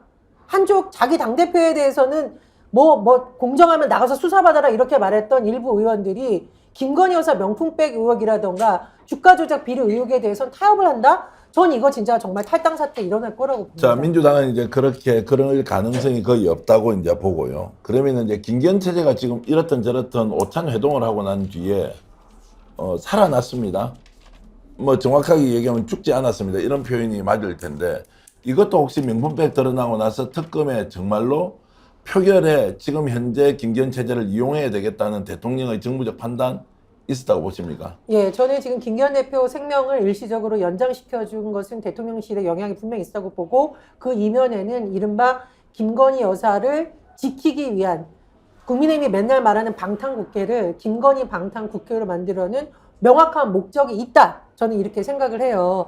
만약에 총선만을 쓰고 먼 그림을 그렸다면은 혁신위를 통해서 뭔가 혁신을 해서 새로운 바람을 불어서 국민의힘이 국민들의 관심을 끌고 총선에 승리하는 그림을 그렸겠지만 그게 아니라 당장 김건희 여사 명품백 수수 의혹이 비롯해서 주가 조작과 관련된 특검법이 딱 떨어지니까 이탈표 막아. 그리고 약간 대통령에게 반기를 들 가능성이 있는 사람들에게 공천 줄 테니까 좀 가만히 있어라라는 식으로 소위 말해 단일 대우를 유지하라라는 특명을 내린 것으로밖에 지금 해석이 안 그리고 됩니다. 일시적으로 김기현 체제를 유지하는 겁니까? 아니면은 총선까지 갈 수도 있다고 이렇게 보십니까? 저는 일단 일시적이라고 보고 있습니다. 총선은 공관위로 가야 된다고 보십니까? 아니면 비대위로 가야 된다고 보십니까? 글쎄요, 비대위로 갈 가능성이 점점 커지지 않나 싶은데, 왜냐하면 지금 뭐 종로에 출마한 하태경 의원이라던가, 뭐 오선 서병수 의원이라던가, 당 내부에서 계속 시끄럽게 하고 있는 상황이기 때문에, 비대위로 가는 게 약간의 휴전이라고 할까요? 그런 가능성을 여전히 두고 있는 걸 봅니다. 혹시 이제 공관위로 가면은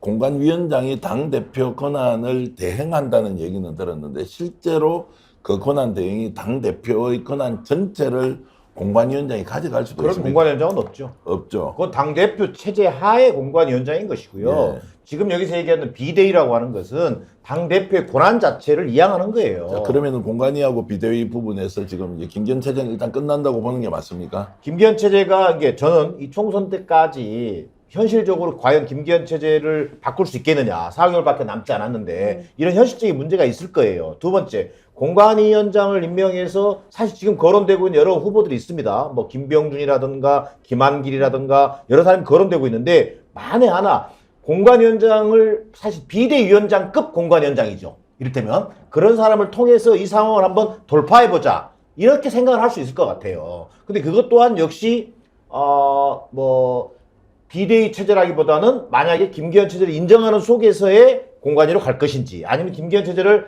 특검법 11월 28일 이후에 뭔가 거부권 행사하고 지역위를 무산되고 난 뒤에 만약에 비대위로 간다든지 하는 두 가지 선택지를 가지고 아마 저울질할 거다. 그러나 그 전까지의 과정은 여전히 결정적인 이번 상황 김기현 체제가 살아남게 된 배경에는 마땅히 대안도 없고 그 다음에 11월 28일 예정되어 있는 특검법 표결과 관련해서 어쨌든 가장 소통을 잘할 수 있는 체제가 지금 김기현 체제잖아요. 그걸 위해서 만들어 놓은 거 아니겠습니까? 이 체제는 그때까지는 여전히 유효하게 끌고 가겠다라고 하는 그런 정무적 판단을 지금 대통령실에서 하고 있다고 봐야 되겠죠. 제가 우문을 이렇게 드린 이유는 이제 예를 들어서 공관이냐 비대위냐 그리고 이제 비대위원장 공관위원장의 권한 문제까지 좀 얘기를 나누어야 하는 것은 지금 현재 인요한 혁신위가 와서 현재 김기현 체제 안에서는 혁신위가 아무리 하려고 해도 아무 소용이 없는 거예요.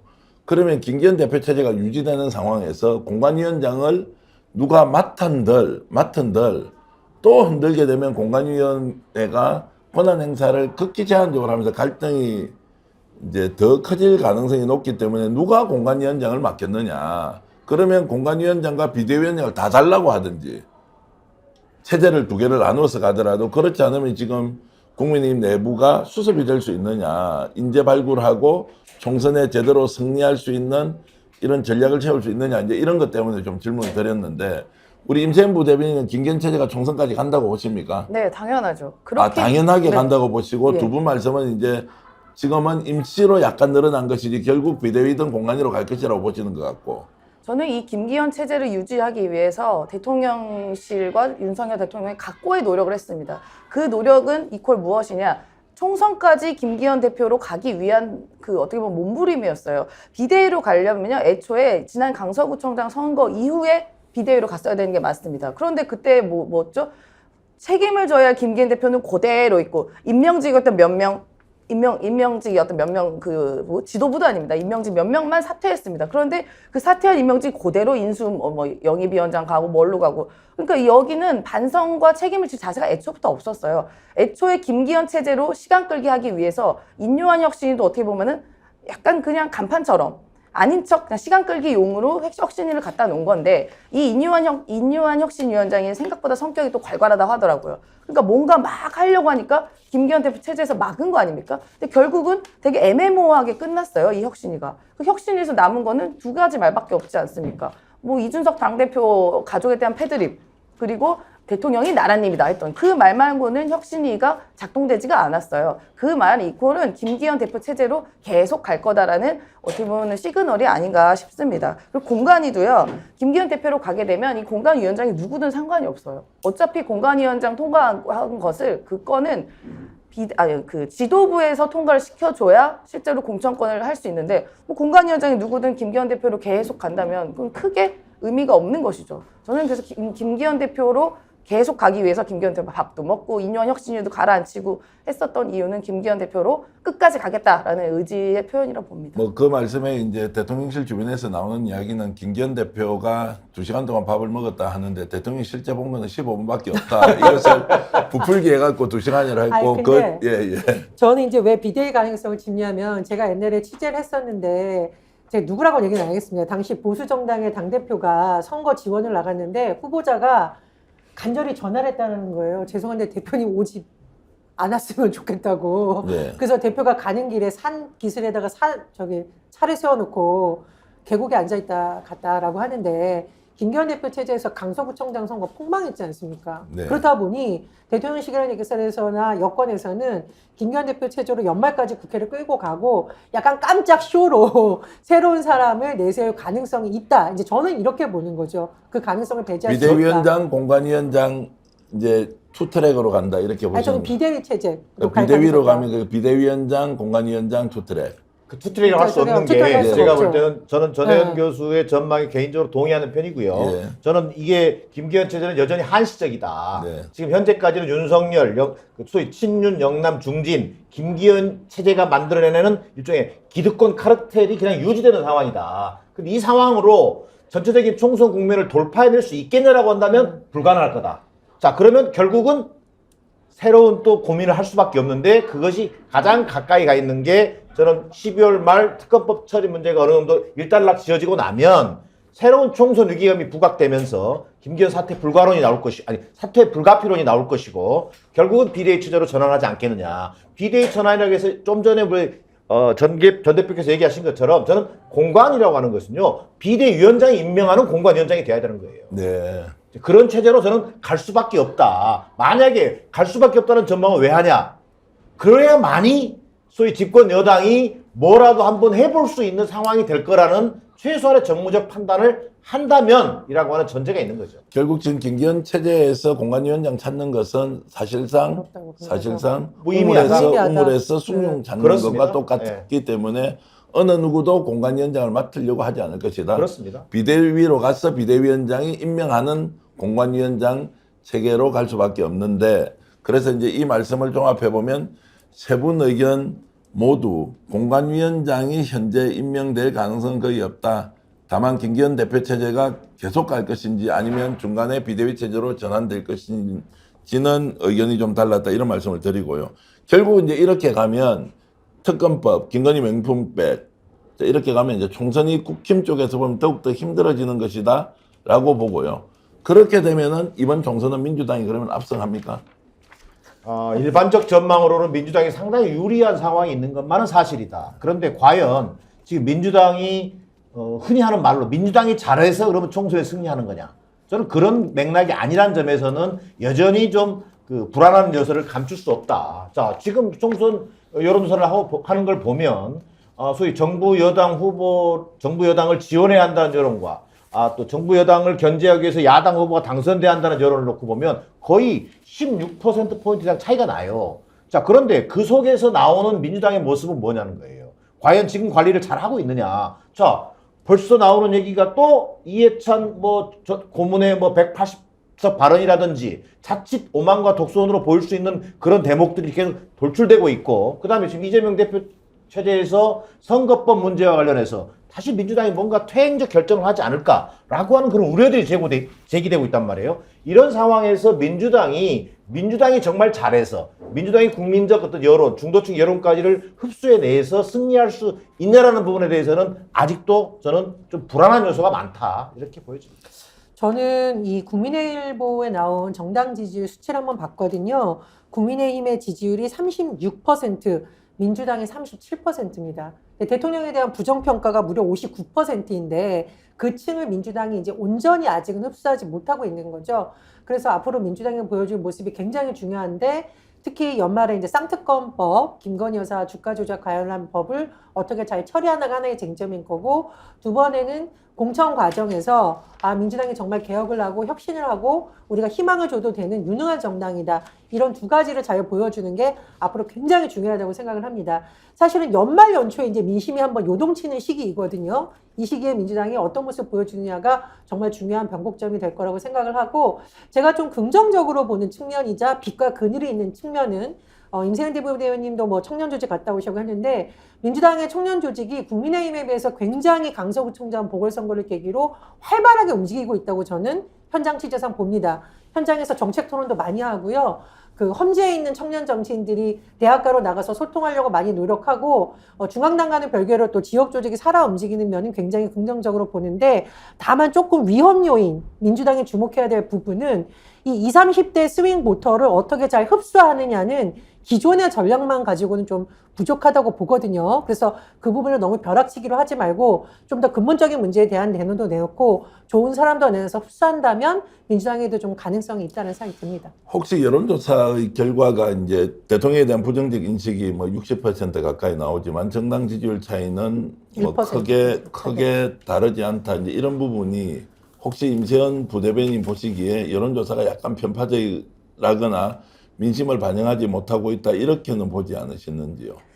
뭐 여론조사 기관마다 뭐 다른 수치가 있기 때문에 어떤 게 맞다 틀리다라는 말은 못 하겠습니다. 다만 이제 우리 국민적인 인식은 이 윤석열 대통령에 대한 강한 견제를 좀 해라, 민주당이. 그리고 이렇게 잘못한 거 있으면 바로바로 지적해서 이 윤석열 정권과 좀 맞서서 싸우라라는 게 사실 국민적인 여론입니다. 그런데 일부에 있는 그 민주당 내 일부는 굳이 그냥 중도층, 맨날 중도 얘기, 역풍 얘기하면서 그냥 가만히 침대 축구만 하는 분들이 있어요. 근데 이런 것에 대한 국민적인 인식이 괴가 다르다라는 것이거든요. 그러니까 착각하는 게 이런 거 하면 사생활에서 역풍 분다. 이렇게 하면은 뭐 이게 과하다, 뭐하다. 이제 그게 아니라 국민들은 제발 민주당이 회초리로서 역할을 좀 해라거든요. 지난 강서구청장 선거에서도 봤지만 18%가량 민주당께 표를 몰아준 이유는 제발 저 윤석열 정권과 맞서서 싸워라. 내가 너희를 도구로 쓸게 라는 게 인식입니다. 그런데 도구로 쓰라는 말을 무시하고 오히려 열매 밑에서 입 벌리고 있는 것, 그런 모습에 대한 비판의 지점이라고 저는 봅니다. 그래서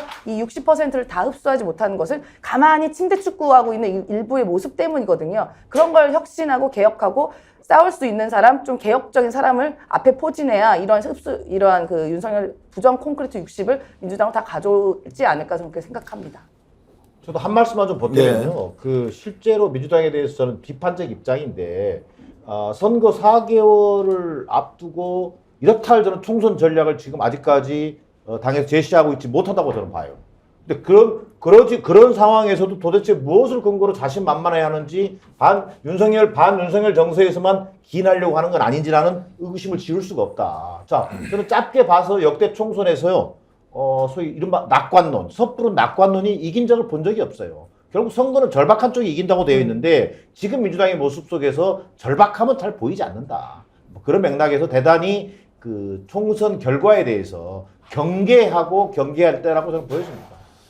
자, 오늘 토론을 진행하면서 저는 이런 생각이 듭니다. 지금 현재 윤석열 정부가 분명히 잘못하고 있다. 특히 특검법과 관련해서 김건희 명품백 수수와 관련해서 더욱더 잘못하고 있다고 생각을 합니다. 그래서 보수 언론들이 나서서 이렇게 하면 보수 세력 전체가 폭망할 수 있다. 이런 문제 제기하고 있습니다. 저는 혹시라도 지금 이 문제를 지금 다루고 있는 것이 시간이 조금 흘러서 연말쯤 됐을 때 대한민국 보수 언론이 한결같이 김건희 명품백 얘기하지 않고 특검법을 윤석열 대통령이 원하는 방향으로 오히려 거부권 행사를 해야 한다는 쪽으로 몰고 갈 수도 있다고 저는 봅니다. 왜냐하면 그때 가면 그때에 맞는 논리를 가지고 또다시 야당과 정쟁을 만들어 갈 수 있기 때문입니다. 미리 이런 얘기를 하는 가장 큰 이유는 우리가 국민으로서 주권자로서 이런 문제를 어떻게 쳐다보고 나의 유권자로서의 권한을 행사할 것인지 더욱더 많은 고민을 해야 하기 때문에 저희들이 미리 이런 문제를 짚고 가는 것이고요. 혹시 말씀하실 내용이 있으십니까? 아까 MBC 여론조사는 2022년 9월 10일 날 보도된 내용입니다. 특검 필요하다 62.7%, 예. 특검이 필요하지 않다 32.4%였었고요. 당시 대구 경북에서 특검 필요성은 58.4%였고요. 이 조사가 2022년 9월 7일부터 8일까지 만 18세 이상 남녀 1,200여 명, 95% 신뢰 수준의 플러스 마이너스 3.1%포인트.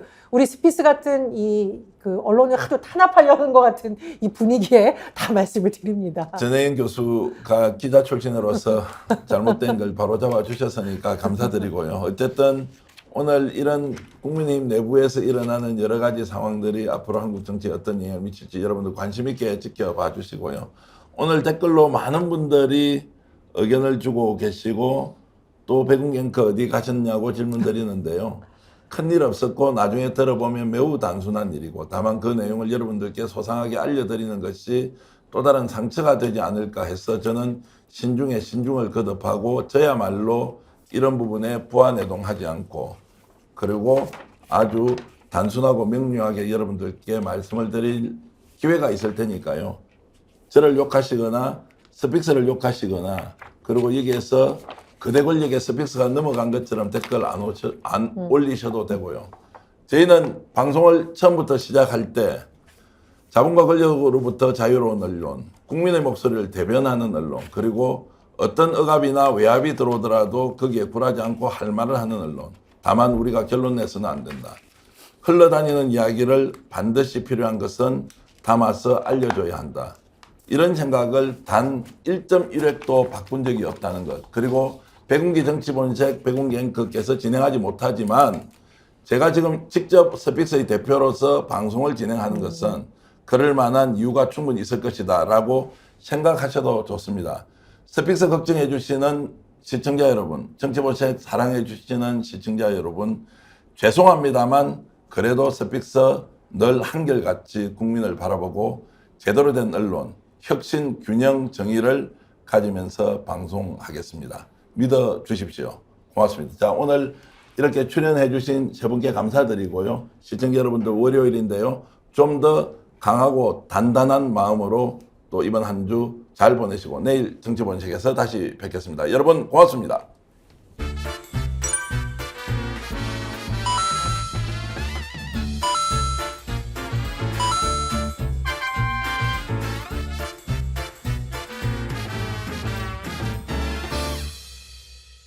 김소형 쌍화골드 쌍화차가 그리운 예절입니다. 이럴 때는 김소형 쌍화골드 한 박스 사면은 또 한 박스 준다는 거야. 야, 이런 엄청난 폭탄 이벤트. 네, 따뜻한 쌍화차 드시고 건강하시기 바라겠습니다.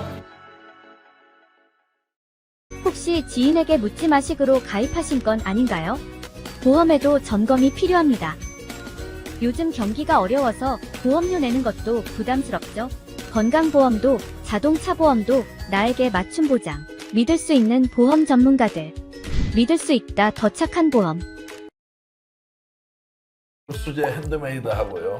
방부제도 안 들어가고요. 특히 종류가 많아서 골라 먹는 재미가 맛있어요. 있고 커피가 맛있어서 네. 같이 먹으면 또 맛있더라고요. 서피스몰에 들어가시면 여러분들 맛있는 쿠키 건강하게 드실 수 있습니다.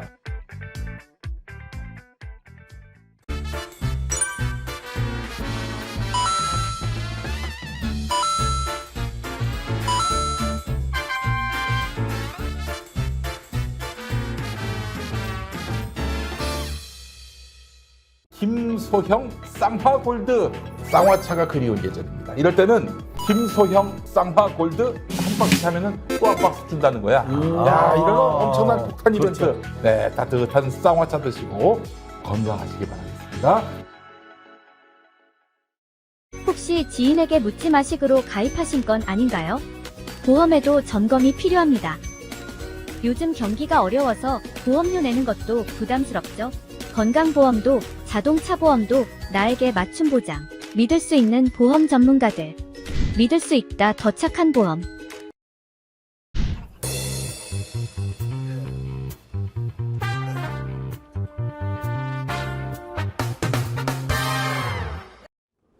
제가 방송 진행이 서툴러서 여러분들께 안녕히 계십시오라고 말씀을 드렸는데 이어서 김종대 레이더 더 뜨거운 주제로 방송 준비되어 있습니다. 이 말씀을 드리지 못했습니다. 지금 동지독자가 한 2, 3천 명 정도 나가셨는데요. 그래도 지금 12,000명 가까운 분이 계시니까 김종대 의원님 죄송합니다라는 말씀 드리면서 오늘 네. 김종대 레이더 좀 뜨겁게 시작해 보겠습니다. 아이 좋습니다. 예. 자, 윤석열 대통령이 이제 출발했습니다. 네. 3박 5일 일정으로 네덜란드 갔는데 뭐 반도체 동맹 뭐 다 좋습니다. 네. 실제로 성과를 낼 수 있는 거냐 아니냐 지금 벌써 얘기가 많습니다. 왜냐하면 네덜란드 총리가 이제 임기가 얼마 안 남았기 때문에 이번에 MOU 체결해봐야 별로 효과 없다 이런 이야기도 있는데 일단 총평부터 좀 해주시죠. 아니 그러니까 윤 대통령 본인도 나 이거 꼭 가야 돼. 뭐냐 하면은 이게 부산 엑스포 표결 이전에 결정된 국빈 방문이에요. 그러면은 그 얘기 뭐냐 하면은 이게 1차 투표를 통과하고 유럽에 가서 2차 투표 선거운동 가려고 했던 국빈 방문이에요. 그러니까 지금 계산이 완전히 어그러진 거예요. 그러면은 그 시나리오대로 보면은 지난주에 부산 엑스포 어쨌든 사우디엔 졌다 하더라도 드디어 1차 투표 통과했다. 이제 결선 투표 남았다.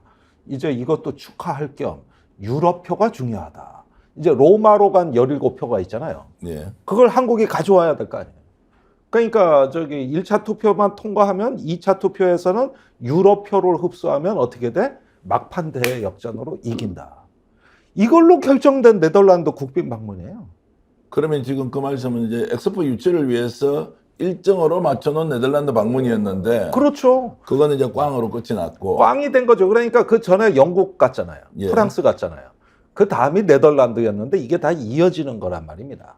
그랬는데 이게 지난주에 참사가 일어났잖아요. 참사가. 그러니까 왜 가는지 모르고 가는 거예요. 이거는 국빈 방문이라 그래가지고 약속은 했으니 어쩔 수 없이 가는 거고. 저기 표면적인 명분은 그 ASML이라고 네덜란드의 반도체 회사 있지 않습니까? 그 제조 장비 중에 극자외선 노광 장비. 이게 말이 좀 어려운데 그 인간이 만든 빛의 파장 중에 가장 짧은 파장. 네. 아주 정밀한 빛이죠. 요걸로 이 웨이퍼에다가 반도체 회로기판을 새기는 거. 이걸 ASML에서 만든 극자외선 노광 장비라고 그러고 전 세계 독점 공급이에요. 이걸 삼성전자가 수입하고 LG전자가 수입해가지고 우리나라에 반도체 제조를 하는데 반도체 동맹을 체결한다. 이걸 뭐냐 하면은 이미 거래하고 있는 그 네덜란드와 상호 이가 ASML 짜고 협력 관계를 강화한다 이 뜻인데 이미 다 강화돼가지고 더 협력할 게 없어요. 다 잘 되고 있는 거예요. 그리고 그 그거 회사는 구경하러 간다는 거예요. 그 회사는 이제 삼성만 납품하는 게 아니라 전 세계 반도체 회사에 다 납품하는 회사 아닙니까? 아니 그런데 최근에 미국이 이제 중국의 반도체를 견제하면서 예. 그 네덜란드에 그 장비를 중국에 수출하지 마라. 예. 이래가지고 네덜란드가 엄청 곤욕을 치렀는데 예. 중국의 수출을 이제 못합니다. 예. 예. 그래서 중국의 반도체 굴기를 이제 잡아버린 건데 그렇게 되니까 장비가 남잖아요. 예. 이게 재고가 남아가지고 오히려 우린 더 좋아요.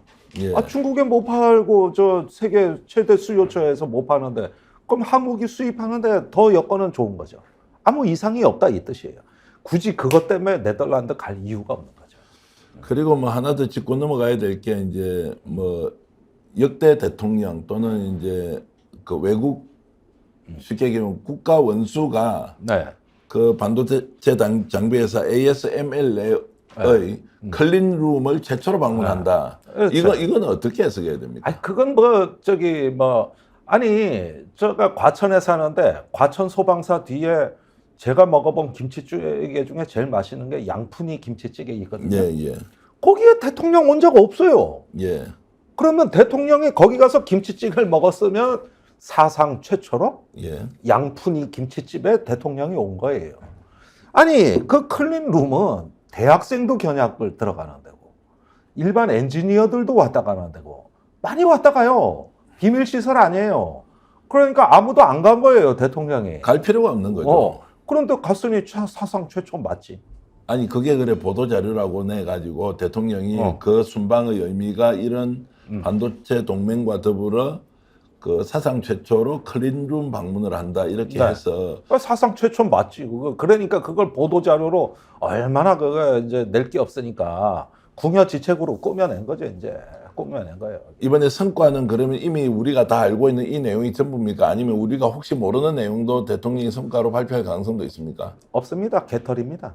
개털이죠. 개털이에요. 그러니까 이거는 부산 엑스포의 잘못된 계산이 빚어낸 여분의 정상회담인 거예요. 여분의 정상회담. 아니 지금 네덜란드 연정이 붕괴돼가지고 저 거의 무정부 상태인데 거기 가서 뭘 하겠어요 지금? 근데 왜 그런 내용은 우리 언론이 보도를 하지 않습니까? 네덜란드 연정 붕괴돼가지고 거부 정권이 곧 들어설 것이고 지금 현 정부는 총리가 임기가 몇 개월도 남지 않았는데 이런 내용을 왜 언론들은 냉정하게 있는 그대로 얘기를 해주고 그래서 차기 정권까지 이어지는 MOU의 효력을 강화하기 위한 구체적인 수단까지 만들어라 이렇게 하는 것이 대통령이 그렇게 강조하는 예산 낭비를 줄이고 재정 혁신의 결과로서 적은 돈으로 많은 성과를 내는 또 해외 영업 사원 1호로서 해야 되는 당연한 일 아닌가요? 글쎄 이게 당연한 일이 당연하지 않은 게 지금 한국 사회니까 예. 또 언론 탓하니 산 봉사가 개천나무라는 듯한 기분이 듭니다. 이거 뭐 한두 번도 아니고. 그러니까 뭐 검찰 특수부 출신이 방통위원장 오니까 더 쫄았지 뭘 언론들이. 그런 거 뭐 제대로 하겠어요. 그러니까 이 3박 5일은 국력 낭비입니다. 낭비. 국력 낭비다. 그러면 이어서 바로 여쭤보겠습니다. 그럼 언론을 비판하는 것도 이제 봉사가 뭐 산천나무란다 뭐 이런 정도의 수준으로 논평할 가치가 없다 이러면 그러면 저희들처럼 이제 평론하면서 사는 사람들은 이런 상황을 어떤 식으로 논평하는 것이 그래도 국민들의 알 권리를 좀 받들고 또 의문점을 좀 해소해주고 이럴 것이냐. 그러니까 이게 참 지금 이거를 평론이라기보다는 제가 보기엔 그렇습니다.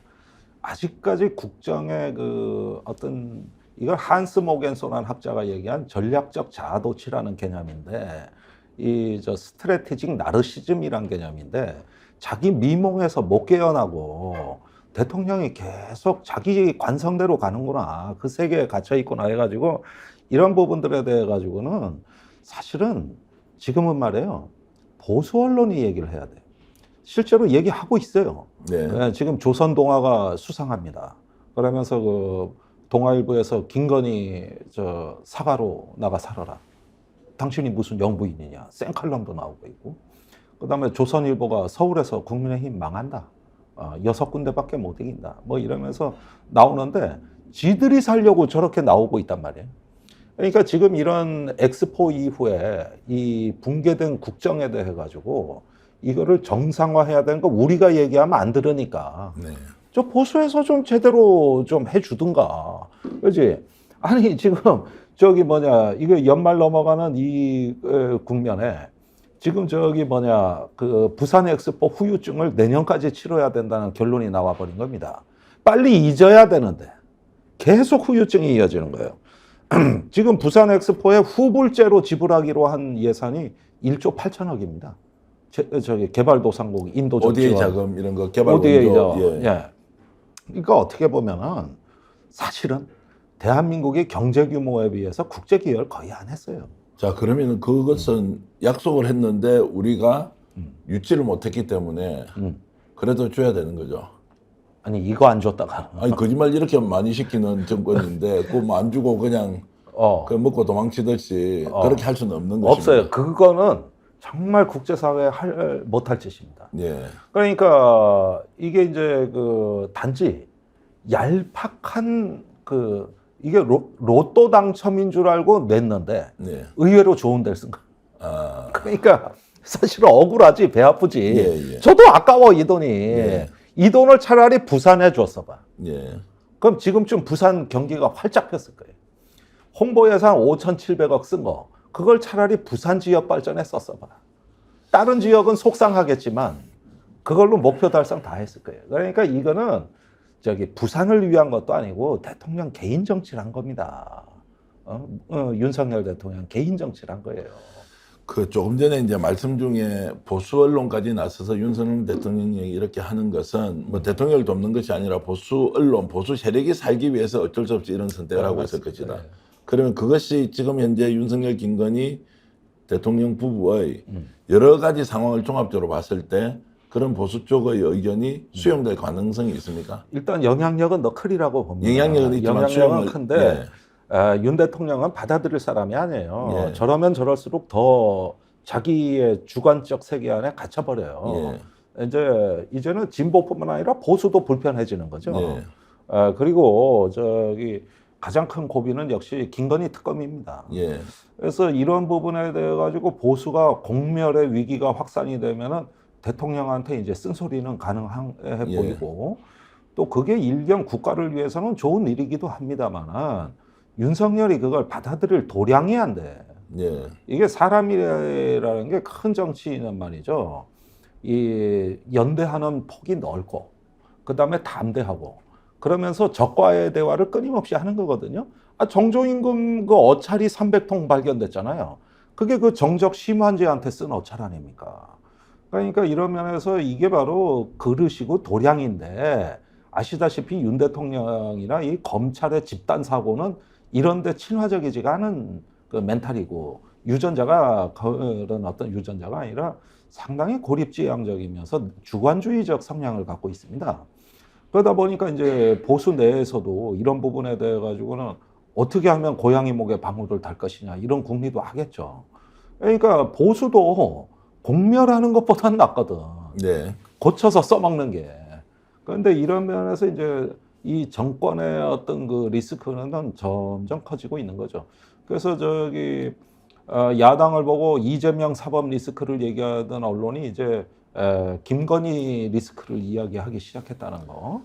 이런 면에서 일단은 눈여겨볼 점이 있다. 자, 그 말씀은 결국 이제 논평의 방향을 정책 성향이 다른 사람이 이 정권이 어떤 문제가 있다고 지적하는 것이 아니라 지금 현재 정권과 함께 몸을 담고 사실상 국정 운영의 책임을 지고 있는 세력 내부에서 지금 윤석열 대통령과 김건희 여사에 대한 비판 이런 것들은 좀 더 눈여겨봐야 한다. 이제 봐야 이런 것이고. 되지만 그 반대편의 윤 대통령의 관점을 제가 한번 설명을 예, 해보자면 부산 엑스포로 지지율이 떨어진 게 없습니다. 예, 37% 오늘 리얼미터 나왔어요. 예, 예. 그러면은 이런 걸 한번 보시죠. 그 지금 한국 사회에서는 어떤 박근혜 국정농단급의 큰 대형 스캔들 범죄가 벌어지지 않는 이상 36% 7%는 이게 그 지금 윤 대통령의 바닥이라고 봐야 되거든요. 그러니까 그거는 안전하다 그러면 거기에 안도해버려요. 안도해버린다고. 보는 시각에 따라서는 30%의 콘크리트 지지층은 불변으로 존재한다. 불변으로 존재한다. 그러니까 이게 뭐 저기 요즘 나폴레옹 영화 유행하던데 아니 엘바 섬에 나폴레옹 그 유배 갔지만 나는 아직도 황제야. 언젠가 나가. 그런데 또 그 말이 일부 맞잖아요. 그러니까 이게 그 저 콘크리트 바닥이 이제 존재한다고 보기 때문에 이런 거는 괜히 충고 듣고 자기가 변한 모습 보이면 나약해져 가지고 있는 표마저 오히려 뭐 관리 못한다 이렇게 생각하시더라고요. 뭐 간단히 질문드리면 그래서 특검법도 그러면 거부권 행사를 하고 당연히 또 할 명분백도 인정도 하지 않고 사과도 하지 않고 그럼 총선 가면 폭망하는데 그럼에도 불구하고 그냥 이대로 간다? 네. 아니 그런데 이제 그렇다고 그냥 앉아서 죽을 사람들은 아니겠죠. 네. 이제 그런 면에서 그 박근혜가 지지율 20%까지 내려갔을 때 뭘 했는가를 한번 보십시오. 그때는 정권이 망한다 그러는 사람 아무도 없었을 때요. 20%대로 그때 우병우가 청와대 민정수석이 있을 때입니다. 예. 그 무렵에 탄핵 얘기가 아직 안 나왔을 때 그때 박근혜가 국회 시정연설 와가지고 파격적인 연설을 합니다. 정치개혁하겠다. 개헌하겠다. 그런데 그걸 예측한 사람이 국내에서도 몇 사람 안 됐어요. 네. 그런데 무언가 이제 드디어 큰 판을 이제 상대로 도박이 시작이 되죠. 그런데 이후에 국정농단이 너무 많이 터지니까 그 박근혜 연설이 빛이 바랜 거예요. 네. 그래서 실제로 한번 전환을 해보려고 했는데 전환을 시도했죠. 더 큰 사건이 터져버리니까 묻히고 결국 탄핵으로 이제 그게 몰려갔다. 태블릿 PC입니다. 태블릿 PC 이제 터지면서 그렇게 됐는데 그럼 윤석열 대통령은 지금은 이제 특검법이나 이런 정도의 상황에서는 절대 움직이지 않을 것이다. 않을 것이다. 일단은 제가 보기에는 그 당시에 박근혜가 국정쇄신을 안 하고 이런 상태로 선거를 치렀다가 그때 그 한 140에서 50석을 얻는 걸로 알고 총선 앞두고 공천이 다 끝나지 않은 상태에서 영국인가 어디 정상역에 출국을 해버립니다. 그런데 여의도 연구소가 2개의 안을 올렸는데 하나가 140에서 150안이었는 거, 두 번째가 거의 맞췄는데 126선. 네. 그런데 두 번째 보고서가 진짜였던 것이죠. 그러니까 이게 그 총선에 참패하고 그 이듬해에 이제 저 탄핵의 길로 가게 되는 건데 지금 윤석열의 길은 박근혜의 길이에요. 지금 가고 있는 길이. 네. 그런데 그 내년 총선이 비슷한 시기에 유사한 결론으로 갈 가능성이 높거든요. 자, 오늘 그래서 이제 전문가한테 이제 직접 여쭤봐야 될 게 하나 있는데 지금 이제 혹시라도 총선 전에 남북 문제에 대해서 균열이 있을 것 아니냐. 네. 9.19 합의 파기 이후에 뭔가 좀 심각한 상황이 도래할 경우에 총선에 직접적인 영향이 있을 수 있다. 뭐 이런 게 있는데 지금 외신 쪽에서는 지금 이제 처음으로 이 문제에 대한 파기가 굉장히 국제사회에 위협이 된다는 이야기 이렇게. 그게 예. 이게 얼마나 심각한 문제냐면은 기사 내용은 뭐냐면은 우리가 한반도 정전협정에 그 중립국 감시위원회라는 게 있습니다. 네. 이게 이제 정전협정을 감시하는 중립국위원회가 아주 실효적으로 운영이 됐었어요. 지금 많이 무력화됐지만.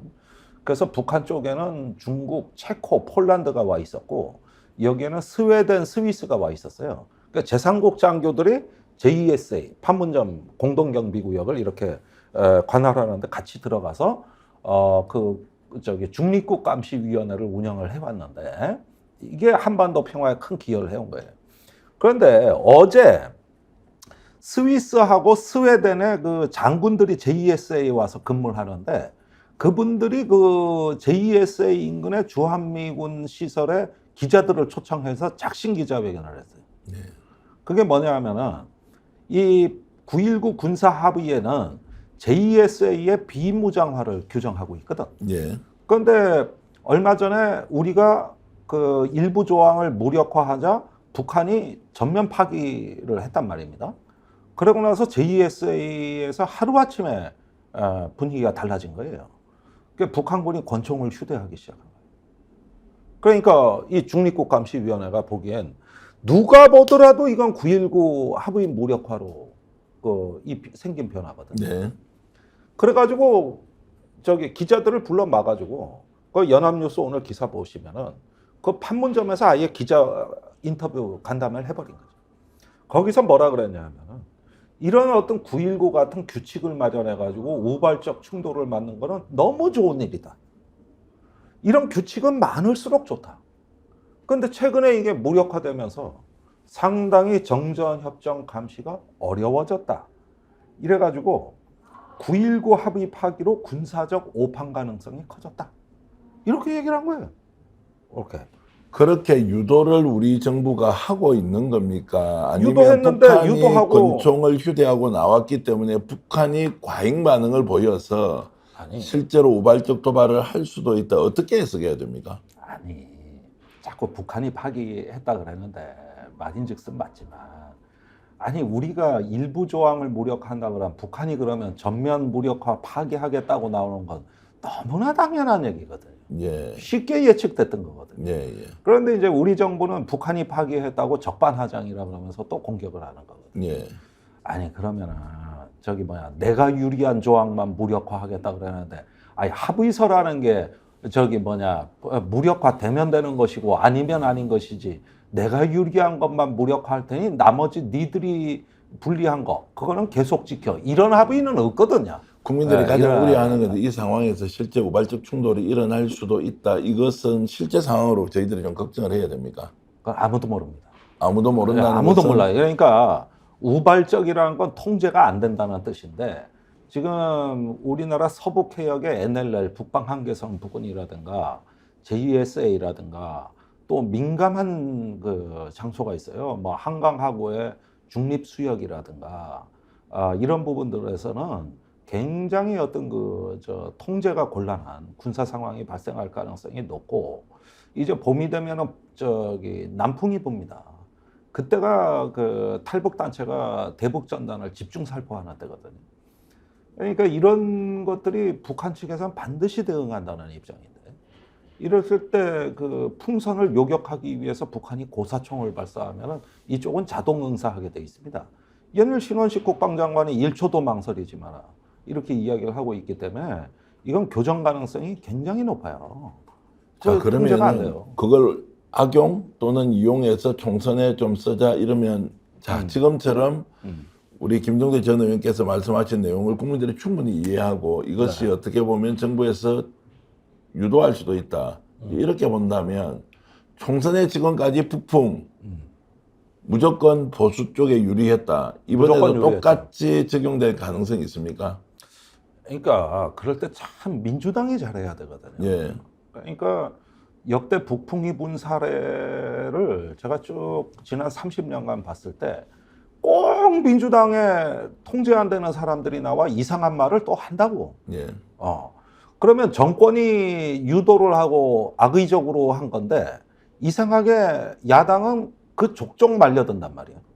그래가지고 최근에 진 선거가 2012년에 총선 그때 강정마을이 터졌었어요. 그게 북풍이 돼버렸습니다. 그 다음에 그해 연말에 NLL 대화록 논란이 있었어요. 그대로 그거 치명타를 얻습니다. 안 말려들 것 같은데 신기하게 말려든다고. 그러면은 저쪽은 언론을 갖고 있고 이 저 국가안보에 의제 설정을 해야 하는 집권 여당이기 때문에 여기에 엄청난 사상 이념 공세를 퍼부어요. 그리고 이념 논쟁은 윤 대통령이 하고 싶어 하는 거예요. 그러면은 저기 어디 지금 최근에 뭐 농민조직 국가보안법 수사 중이거든요. 전농 쪽에서 뭔가 사건이 터진다는 소문도 계속 나오고 있고 뭐 이러는데 이런 것들 차곡차곡 쌓아놨다가 그런 안보 위기 상황에서 구체화하고 확산시키면은 순식간에 넘어간다니까. 순식간에. 네. 그래서 이런 부분에 대한 전문성이 있는 관리가 필요해요.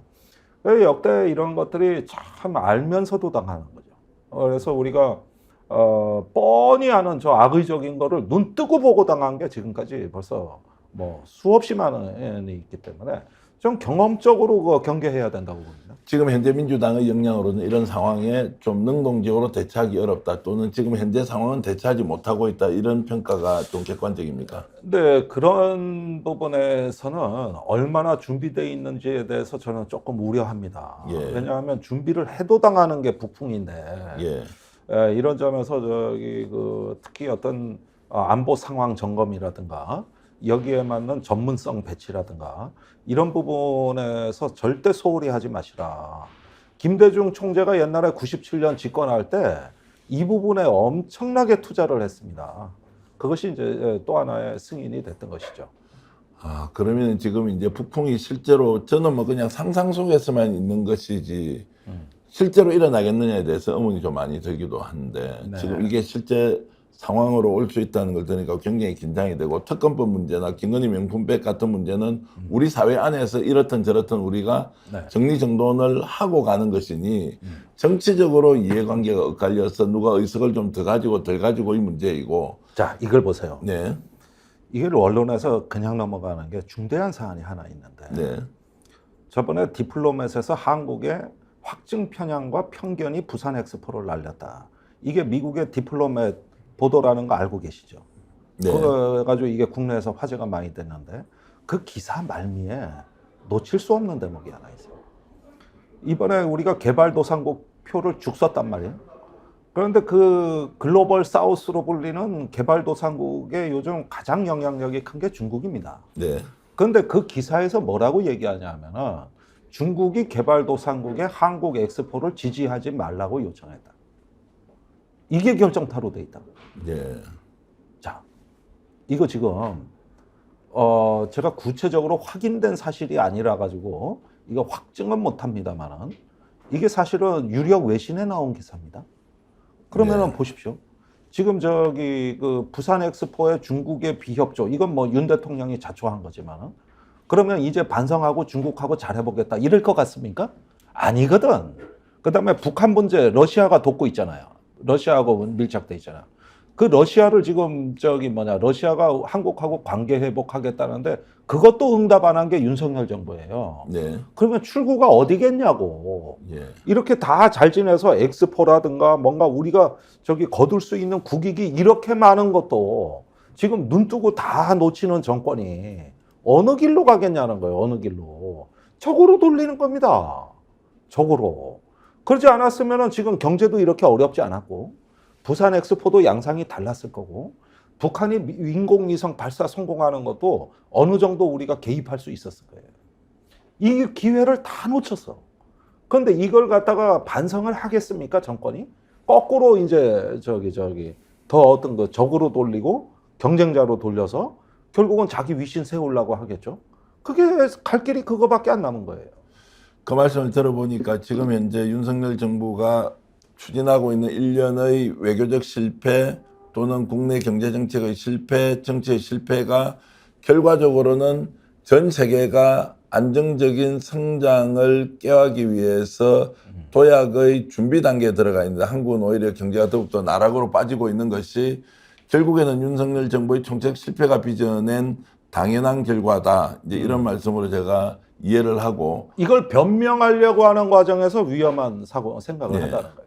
그러니까 이제 더욱더 위험한 상황으로 가기 때문에 남북 문제도 어떻게 전개될지 지금 현재는 불확실성이 매우 고조되고 있다 이렇게 이해를 하겠습니다. 오늘 긴 시간 동안 이렇게 좋은 말씀해 주시고 네. 또 국민 여러분께 상세히 설명해 주신 김동대 전 의원께 감사의 말씀을 드립니다. 네. 저도 방송을 마치기 전에 하나 공지사항을 알려드리겠습니다. 그 백운기 앵커와 관련돼서 여러분들의 많은 질문이 올라오고 있고요. 또 불필요한 오해 같은 것들로 저희들을 상당히 많이 비판을 하고 있는데요.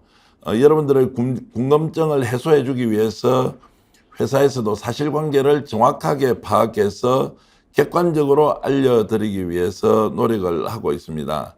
곧 이어서 스픽스의 공식 견해가 발표될 예정이니 여러분 기다려 주시면 지금 현재 갖고 계신 상당 부분의 의혹과 의심과 그리고 불편한 점들 해소할 수 있기 때문에 조금만 더 기다려 주시길 부탁드리면서 오늘 생방송으로 보내드린 정치본색 모두 마치겠습니다. 여러분 남은 시간 귀하고 가치 있게 보내시길 바라겠습니다. 고맙습니다.